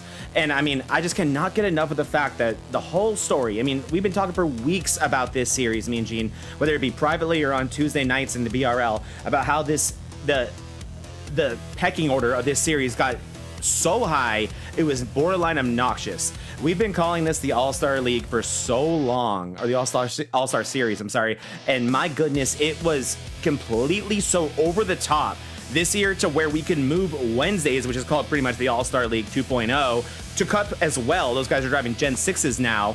We'll talk a little bit about that in a sec, but these guys are in a league of their own. We're talking about all these new rookies. We're talking about how much faster did Applegate get? What's Lesko going to be like? Iverson has been doing nothing but officials since the offseason. He's going to be faster. Bollinger is coming back. And what happens? A mainstay, I don't want to say mid-pack, a top 10 guy who quietly put in the work, got coached by Jordan Fisher at Fish Speed Breaks. That's why you watch our track guides right there. That's why you sign up for classes with him. Someone who put in the work, shows up and puts all of them to shame and wins the first race of the season and his career. Yeah, just a great day overall for that whole team. And I'm super excited also, just this influx of rookies. I mean, you're looking at Dakota Bly coming in as a rookie, and he's going to end up finishing, oh gosh, where did he come in? 7th? Yeah. Calvin Smith, that's a rookie, going to come in 8th. Trenton Johns, rookie coming in 10th. So you got all these rookies. Rusty Rafferty had his moments before the wreck. Michael Wolf, we saw him up there. How about Justin Sumner? The battle that Justin was having with Rusty and Applegate. I mean, right there in the middle of those fast drivers. Add in Cole Lewis. Didn't really get a chance to perform up to his potential. But again, the Canadian with that speed. We saw Austin Thompson running up top 5. Bill Beltram and Jerry Massengill didn't get to see those guys put on the display that they're capable of. And then Cody Dorsey, Ricky Mandela. So tons of new names. And do you want to hear a crazy one? that we saw were from the pinching and the aggression. And I think they're just going to need to get accustomed to that. And I truly believe that they will, especially larger field. You got to do it. What do you got? I got a crazy one to add to your list. They were just saying Michael Mata. We never even got the chance to talk about him. He was in the field today. He was in that first wreck and he had to park it because of it. Michael Mata is a perennial winner on Monday nights. He's in the field this season. Pure insanity. Yeah, Michael Mata, that's another guy with just tons of speed out there. If I'm pretty sure he's got a couple of wins. Oh, yeah. Remember our first year together? He had 3. Yeah, he was a championship contender that first year. Michael Mata, I don't want to say he's lost any speed. It's just these guys keep on going, the ones that are putting in work every day. Mata had life happen for a little while, but he's back now, and boy, he's finding it. We didn't really get to see any of it today, but just another guy to throw in that hat of someone. I mean, I think we're going to, if it stays this way in terms of the running field and the size of it, we could see 15 winners this season. Yeah, absolutely possible. Guys, though, that we're going to see not have a repeat. I think Colin Bollinger, I'll bet you money he qualifies next time. Yep. Yeah, I think he learned the hard way that it's not the old MRL. I don't think he's going to start in the back of the field. I feel like Tony Iverson as well has put in a lot of time, and I think we're going to see Tony get clear of the field. He's just got to avoid. He's got to qualify better. Yes. That, 11th is a good starting spot, but for a guy who's got 13 wins, he's going to need to get up into that top 7, make that run, maybe get lucky in the pits. Maybe find the outside lane and just zip around that outside. And other driver, I could go on, but another guy I want to shout out was Eric Thornton. How about the closing ability Eric had there at the end? He scored stage points, and then at the end he had tires. That's something that we watched Eric struggle with in previous season, was wearing out those tires. But today, guy finishes strong. Didn't lead any laps, but was constantly a top 3 guy. Ends up driving that thing home in 5th tonight. Yeah, and there's so many more, me and G. And we have Kyle Lynott in 13th place. He had race-winning speed. He was 4 laps away from winning this race. Ran out of fuel, was forced to bring it down the pits. He finishes 13th. We have Kenneth Redinger in 29th, a multiple-time MRL champion. He was on the cusp of leading laps. He was up there all day. Wasn't able to do it. Was caught up in an incident with Grant Applegate, which will be fun to follow for the rest of the season. But, man, that is nuts. There are just as many people outside the top 20 who could have won this race as there are above the top 20. Yeah, other thing about Lynott is stage points. Yeah. He's they ended up doing top 10 for stage points because of the size of the field. Makes sense. So Lynott with the 3 stage points, but he also had 3 bonus points as well. No incidents. Whoa. And led a lap. Might be the only guy in the field with that. Yeah, and remember, MRL, they're going to give you 2 points if you can finish with no incident. So that was a big jump that he made there. So even though, he came home in 13th position. Which isn't that bad for having to pit with like 5 to go. Yeah, he ends up being 9th in points at the end of the day. So stage points and bonus points are going to be an issue as we move forward, looking for that playoff situation. Now, great racing tonight, but ladies and gentlemen, the best way to see racing is be a member. And you need to be subscribed to the Vortex Racing Network, because this thing is about to go wild. Monday nights, that SWC DDI ARCA series is about to launch off. August 3rd is going to be your first race, so you still got a little bit of time to get involved. Reach out to Zack, reach out to Patrick Cowgill, Danny Sanchez. These guys can get you involved. You got a 2,700 or less I rating. Reach out, get you some ARCA racing, and that thing, again, it'll be done early. They put that cap on it so we can get tonight's broadcast on the live Next Gen Cup. Tuesday nights, that thing has been masterful, Zach. Those guys are just killing each other over there. Big fields, multiple winners. It's not a win and you're in. And we just saw the in-season tournament end. Joe Vulpis taking that, but that thing's still wide open on Tuesdays. Yeah, it's been phenomenal over there. Cannot wait for tomorrow night. Been some great racing. Like you said, massive fields. Just as much parity over there. Joseph Vulpis $1 million richer, so he can swallow that third place a little bit easier today. Yeah, 3 races left. They're going to be at Lucas Oil tomorrow night. Lucas Oil, Vegas, Pocono before the playoffs start. And that's the chase format, of course, 2 race rounds where it will whittle down quickly to that championship, which will be at Talladega. So good stuff on the horizon. Wednesday night, just back underway, and that is a live broadcast with Smokin' Joe and Buddy Sully. You want to check that out. Then another live broadcast on Thursday nights with Kevin Kyle and Kyle Lynott. Wraps up Sunday with our Premier Cup Series, which will be at around 11 or 12. We'll say 12, just to be safe. 12 o'clock Central, just in time to get you to the actual Cup races. So 5 nights a week, 3 live broadcasts, 4 leagues, 5 different series. You want to get in on, 6 different series. You want to get in on this action. Make sure that you are subscribed. And hey, do Mean Gene a favor. Make sure you like and subscribe. Move these things right up that algorithm. Share it with your friends because it's good stuff. Zach, final thoughts as we walk away from Charlotte here today. Incredible race. One of the best races that you and I have had the pleasure of commentating together. I was so excited for today. Just to get back in the booth with you, covering this league. I love this job here.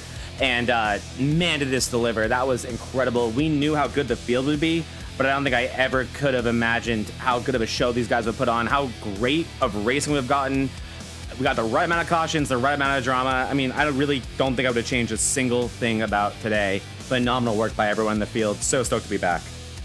Yeah, sure. Cannot agree anymore. I want to give a big shout out to Jordan Fisher and Fish Speed. They are a season-long sponsor of Monday Night Mayhem. Jordan, of course, with his Discord over there, Fish Speed Brakes. You can check them out using Garage 61. Lessons are available from that team. You heard Ryan go through the list of some of the coaches that are available, and they're going to give you on-track experience. They're going to run the race, run the track with you, going to do the comparison, show you where the brakes are going to help you, where the throttle, how to roll it, all these things. Fish Speed Brakes, get it, check it out. You want a piece of that action. Also, that might be the only sponsor tonight, right? I believe so. Shout out KK Woodscapes. Yeah, KK Woodscapes. We'll see. We got to suck a trophy out of that guy. Kevin, give us a trophy. Ryan's first win, man. Hook him up. Hook a brother up. Been a pleasure. Also, thank you so much to the admins of the league. Brandon, we're missing you, brother. I hope that new computer comes through soon. Brendan Guerin, one of the admins here for the Monday Night Series and one of the big guys on the Facebook page, Moonlight Racing League. Brandon, we miss you, brother. Can't wait for you to be back as well. Thank you to John Beverly and Joe Vulpis also for all that they do and all the officials, admins that I might be leaving out. Sorry, boys, but we appreciate what you do behind the scenes. Thank you to the VRN team, Buddy Sully with some sweet incoming technology. Also, Kevin Kyle Lynott, Smokin' Joe. Miss you, Juan, Johnny Replay. Hope you're having a good time out there as well. And biggest shout of all, you, the fans. Without you true believers, this thing would not be as fun as we are having up here tonight. Have a great night. Enjoy the rest of your week. We'll see you tomorrow for the truck race. And as always, bottoms up and hammer down.